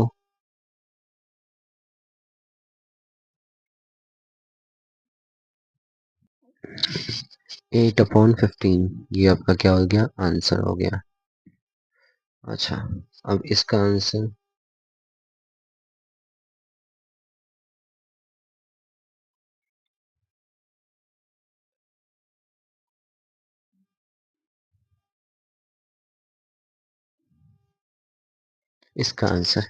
कमेंट बॉक्स में जरूर बताइएगा। अब समझते हैं मल्टीप्लाई। देखो, मल्टीप्लाई में क्या होता है, मैं एक एग्जांपल देता हूँ। 9/5 मल्टीप्लाई 3/7, तो ये तो सामने सामने जाता है। 9 3 जा और 5 7 जा, यानी ये सामने मल्टीप्लाई होगा, ये सामने मल्टीप्लाई होगा। इसका आंसर बताइएगा। कमेंट जरूर करना। कमेंट करोगे तो बेटा बहुत मजा आता है मेरे को भी आंसर करने का, और हर एक कमेंट का आंसर मैं जरूर करूंगा। सामने सामने करके देखो, सामने और ये सामने, बहुत मजा आएगा। फिर आता है आपका डिवीजन।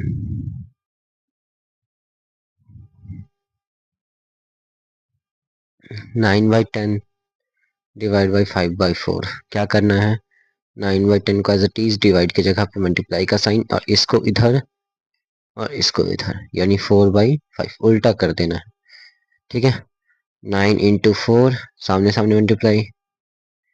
पहले इसको काट लो, कितने पे जाएगा बेटा? ये 2 पे और ये 5 पे, यानी अब लिख दो 9 इंटू 2, ये 5 अपॉन 5, 18 अपॉन 25। इसी तरीके से आप 9/7 इंटू 5/4, सॉरी डिवाइड बाई, और एक थर्ड आपका 9/6 डिवाइड बाई 3/10। इसको आंसर जरूर करिएगा। आज के लिए इतना ही, मिलते हैं आपसे नेक्स्ट वीडियो में। नेक्स्ट वीडियो में मैं आपको सिखाऊंगा, क्या सिखाऊंगा? तो सिखाऊंगा कि इनके एक साथ क्वेश्चंस अगर आ गए, मान के चलिए, जिसको हम एक और नाम देते हैं, जब हमारा मिक्स होके आता है तो उसको कहते हैं बोर्ड मास। फ्रैक्शन में बोर्ड मास सिखाऊंगा मैं, फ्रैक्शन के बोर्ड मास बहुत ही इंपॉर्टेंट टॉपिक होगा ये, तो लाइव आऊँगा मैं, इसके लिए ज़रूर आएंगे। ये भी हर एक क्लास के लिए होगा, 6 7 8 9 10 हर एक क्लास के लिए होगा, तो ज़रूर आइएगा। बोर्ड मास बहुत इंपॉर्टेंट है, एक मैथ के स्टूडेंट के लिए बहुत ज़्यादा इंपॉर्टेंट है बोर्ड मास का फॉलो करना।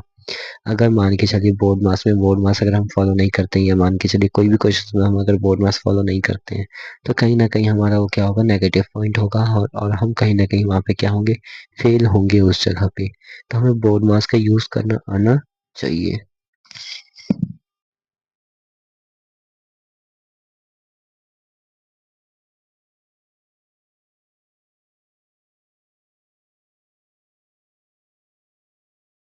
इतना ही, बाकी इसके आगे का जो भी हमारा, जो भी चीज़ें हमारी बच गई हैं वो सारी हमारे अगले वीडियो में हम कंप्लीट कर देंगे। आज के लिए इतना ही, तब तक के लिए मिलते हैं आपसे अगले वीडियो में। Bye bye, tata, see you, ख्याल रखिएगा और अगले वीडियो के लिए इंतज़ार करिएगा। कमेंट बॉक्स में ज़रूर बताइएगा इस वीडियो से आपने कितना सीखा। तो गाइस, आज हम करने वाले हैं क्लास 10th का चैप्टर नंबर 10 सर्कल, जिसका नाम है circle mathematics by Raunak sir में। आपका बहुत बहुत स्वागत है। पूरी वीडियो एंड तक जरूर देखिएगा। सर्कल में जितने भी छोटे मोटे चीज़ हैं आज मैं इस वीडियो में बताने वाला हूँ। देखिए बेटा, सर्कल को सबसे पहले पढ़ने के लिए हम सर्कल को समझना पड़ेगा। सर्कल होता क्या है? देखिए, नाम है सर्कल, ये एक 2D शेप होती है। क्या कैसी होती है? 2D होती है। 3D कौन सी होती है? 3D आपने ऐसे इस तरीके के क्यूब देखे होंगे, ये आपकी 3D शेप है। जो सर्कल है आपका क्या है? एक 2D शेप है। सर्कल क्या कहता है बच्चा? सर्कल की डेफिनेशन ही क्या कहती है? ये क्या है सर्कल बेटा?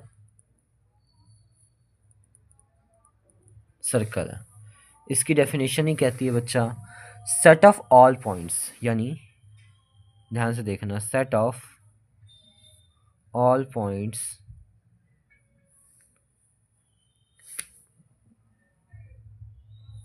at a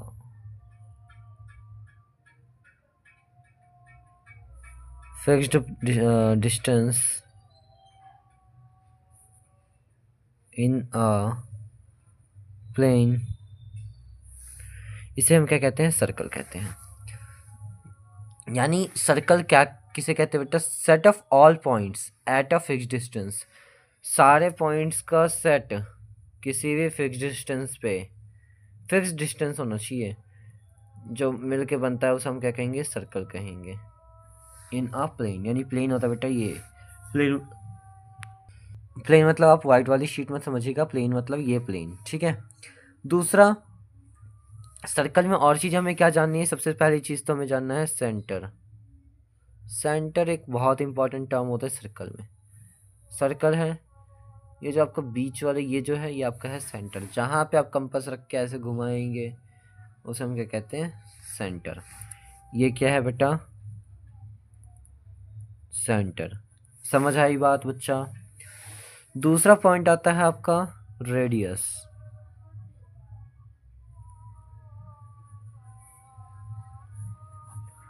रेडियस क्या होता है? सेम सर्कल है, ये सेंटर है, किसी भी पॉइंट को टच कर दे सर्कल के, इसको कर दे, इसको कर दे, यहाँ कर दे, यहाँ कर दे, यहाँ कर दे, यहाँ कर दे, यहाँ कर दे,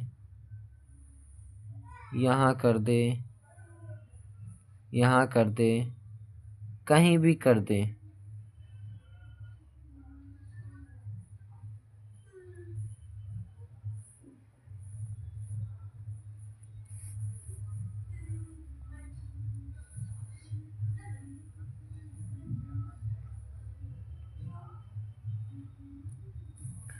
कहीं भी कर दे,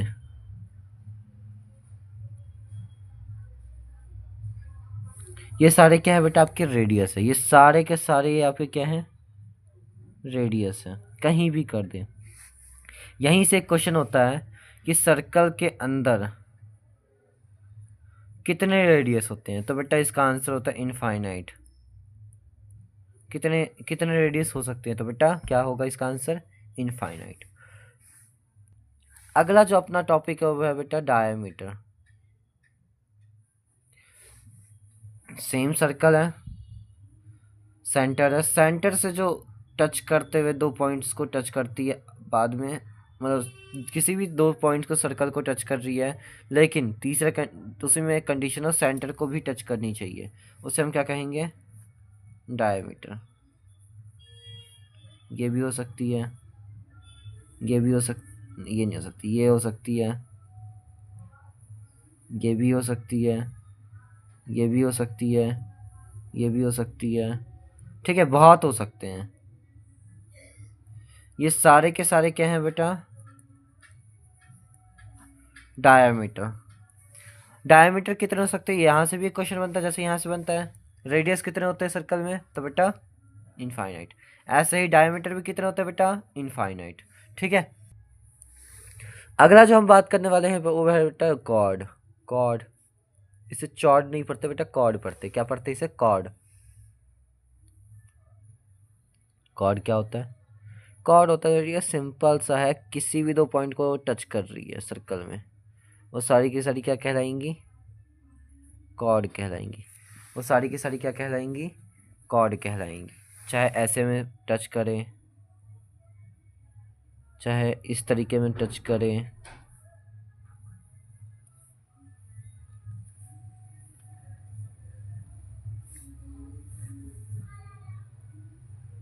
इस तरीके में करें,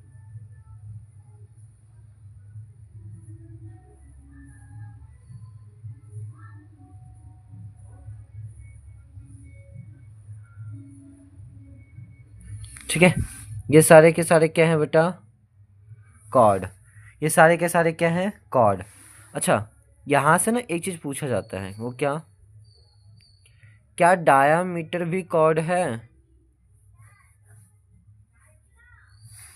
क्या डायमीटर भी कॉर्ड है? तो इसका आंसर है बेटा yes. Diameter is the largest chord in any circle. याद रखिएगा, ये इम्पॉर्टेंट है, पूछा जा सकता है। Diameter is the largest chord, यानी देखो बेटा, मैंने बोला दो पॉइंट को टच करनी चाहिए, भले ये सेंटर को टच करिए, यहाँ पे कंडीशन नहीं है, भले ये सेंटर को टच करते हुए जा रही है, ये भी तो कॉर्ड है। हो सकता है इनमें से सबसे ये जो लार्जेस्ट कॉर्ड, ये जो लार्जेस्ट कॉर्ड जा रही है वो इसको टच कर रही है। हो सकता है ये ऐसे ऐसे चली जाए तो यहाँ पे भी टच कर रही है, ये ऐसे चला जाए यहाँ पे भी टच कर रहा है। ठीक है, सारे के सारे क्या है बेटा? कॉर्ड होते हैं। क्या होते हैं? कॉर्ड होते हैं। अब हम आगे बात करते हैं बच्चा टेंजेंट। टेंजेंट क्या होता है बच्चा? टेंजेंट होता है, एक सर्कल है, कोई भी एक लाइन जो कि बस एक बार टच कर दे सर्कल को, उसे हम क्या कहते हैं? टेंजेंट। ये जो लाइन है इसको हम क्या कहेंगे? क्या कहेंगे बच्चा? एक और रिपीट करिएगा, टेंजेंट। मेरे साथ बोलिएगा, टेंजेंट। क्या कहते हैं बच्चा? टेंजेंट। कब कहते हैं? कोई भी एक आउटर लाइन, कोई भी एक आउटर लाइन जब सर्कल के एक पॉइंट को टच कर दे उसे हम क्या कहेंगे? टेंजेंट। क्या सर हम इसे टेंजेंट कहेंगे? यस बच्चा, इसको टेंजेंट कहेंगे। क्या सर हम इसको टेंजेंट कहेंगे? यस। इसको नहीं, यहाँ टच नहीं कर रहा, टेंजेंट। ठीक है, इसे भी हम क्या कहेंगे? टेंजेंट कहेंगे। अच्छा, एक चीज़ समझिएगा, जो टेंजेंट होता है, जो टेंजेंट होता है उसमें जो ये पॉइंट टच कर रहा है, इस पॉइंट को हम कहते हैं point of contact. Point of contact क्या कहते हैं बेटा? Point of contact. अब बात करते हैं बेटा पॉइंट ऑफ कांटेक्ट, एक बार दोबारा समझते हैं पॉइंट ऑफ कांटेक्ट क्या होता है।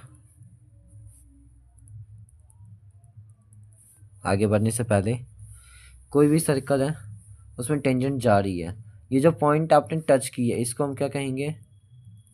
Point of contact. इस लाइन को क्या कहेंगे? टेंजेंट। इसको क्या कहेंगे? सेंटर। एक और एक ही सर्कल में सबको समझ लेते हैं डीप में, मतलब ओवरव्यू कर लेते हैं डीप में, क्या समझेंगे? सेंटर।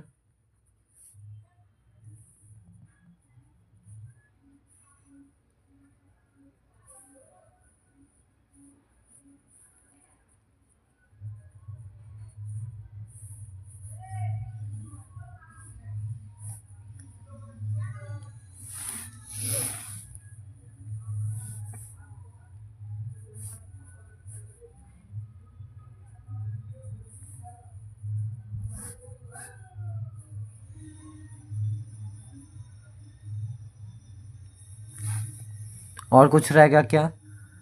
सेंटर हो गया, रेडियस हो गया, डायमीटर हो गया, कॉर्ड हो गया, टेंजेंट हो गया, पॉइंट ऑफ कांटेक्ट हो गया, और कुछ अभी तक हमने जो पढ़ा है उसमें से नहीं बचा है, उसमें से नहीं बचा है। अब आती है मोस्ट इम्पॉर्टेंट बात हमारी थ्योरम्स की। अब आती है हमारी मोस्ट इम्पॉर्टेंट बात थ्योरम्स की। थ्योरम 10.1 क्या कहते हैं? The tangent at any point of a circle is perpendicular to the radius through the point of contact. अभी मैं यहाँ पे लिख रहा हूँ, the tangent of any point of a circle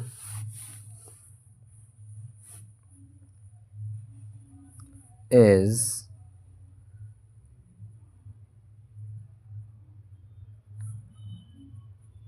perpendicular to the radius through the point of contact। देखो बेटा, इसका कहने का क्या मतलब है, जो टेंजेंट होती है किसी भी पॉइंट से अगर सर्कल को टच करती है तो परपेंडिकुलर पे टच करेगी रेडियस के साथ, through the point of contact मतलब पॉइंट ऑफ कांटेक्ट तक। देखो कोई भी सर्कल है, लेट सपोज ये लाइन यहाँ पे इसको टच कर रही है, ये सेंटर है, आपको पता है, ये टेंजेंट हो गई, ये इसको रेडियस है, ये रेडियस हो गया। अब बोला ये जो काट रहा है कितने पे काट रहा है, 90 डिग्री पे। तो अब हमें जस्ट इसी को क्या करना है, प्रूफ करना है। तो थ्योरम 10.1 में आपको प्रूफ करवाऊंगा अगली वीडियो में, तब तक इस चीज़ को समझिए बस। थ्योरम 10.1 और थ्योरम 10.2 बहुत ईजी है, इसको मैं प्रूफ करवाऊंगा आपको अगली वीडियो में। बस इस लाइन को तब तक मतलब समझिए और मेरे साथ याद करिए। The tangent of any point of a circle is perpendicular to the radius through the point of contact. जो टेंजेंट होती है किसी भी पॉइंट ऑफ सर्कल का मतलब पॉइंट ऑफ सर्कल से जो टच करती है, थ्रू द जो वो परपेंडिकुलर बनाती है किसके, रेडियस के, जो कि पॉइंट ऑफ कांटेक्ट को टच करता है। जो पॉइंट ऑफ कांटेक्ट एक टेंजेंट है, वहाँ से एक रेडियस जा रही है तो 90 पे काटेगा, यानी 90 पे मीट होगा, 90 पे इंटरसेक्ट होगा। समझ गए इतनी बात मेरी आप? दूसरी है आपकी 10.2 थ्योरम, ये भी बहुत मोस्ट इंपॉर्टेंट है। देखो चैप्टर 6 में तो आपका बीपीटी, सेकंड है आपका कन्वर्स ऑफ बीपीटी, बहुत इंपॉर्टेंट। उसके बाद जो आपका आता है ये टेंजेंट वाला थ्योरम, और ये 10.2 जो अभी मैं लिखने वाला हूँ theorem. The length of tangent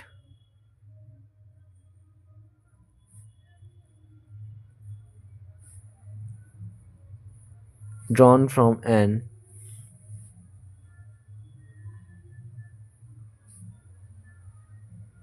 external point to a circle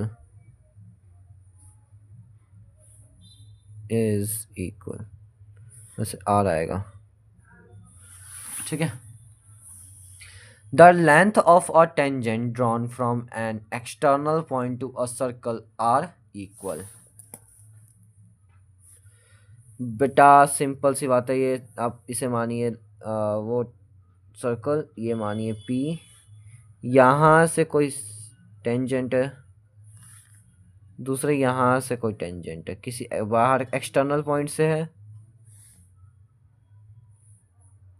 अब बोला है कि ये वाली लाइन और ये वाली लाइन आपस में क्या होगी, इक्वल होगी। ये वाली लाइन और ये वाली लाइन आपस में क्या होगी, इक्वल होगी।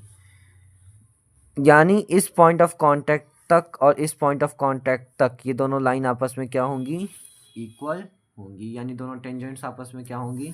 अभी हमने इस लाइन का मतलब समझा था, नहीं इस लाइन का मतलब क्या था, टेंजेंट। टेंजेंट अभी भी क्या हो, टेंजेंट मतलब क्या होता है, जो किसी भी सर्कल के पॉइंट ऑफ कांटेक्ट मतलब एक पॉइंट को टच कर देती है उसे पॉइंट ऑफ कांटेक्ट कहते हैं, और एक पॉइंट को जो टच करके निकल जाती है वो लाइन, उस लाइन को हम क्या कहते हैं, टेंजेंट कहते हैं। ठीक है, अब टेंजेंट समझ आ गया, हमें फर्स्ट थ्योरम समझ आ गई। हाँ जी सर, सेकंड थ्योरम भी समझ आ गई है, बस हल्का सा फिर से समझो। किसी एक्सटर्नल पॉइंट से जब हम किसी सर्कल को किसी सर्कल के हम जोड़ते हैं टेंजेंट्स को, तो वो टेंजेंट्स आपस में क्या होते हैं, उन टेंजेंट्स के आपस में रेशियो क्या होती है, इक्वल होती है। उन टेंजेंट्स के आपस में वैल्यू क्या होती है, इक्वल होती है। ठीक है, the length of a tangent drawn from an external point to a circle are equal, यानी कोई भी लेंथ जो टेंजेंट की तरह, जो टेंजेंट होती है सर्कल का, अगर एक्सटर्नल पॉइंट से वो टच करती है किसी भी पॉइंट्स को, यानी पॉइंट ऑफ कांटेक्ट को, उसे हम क्या कहेंगे, टेंजेंट कहेंगे। और उस टेंजेंट को आप ये इन दोनों टेंजेंट्स की रेशियो जो होती है, यानी वो क्या होती है, इक्वल होते हैं। ठीक है, लेंथ क्या होती है, इक्वल होती है।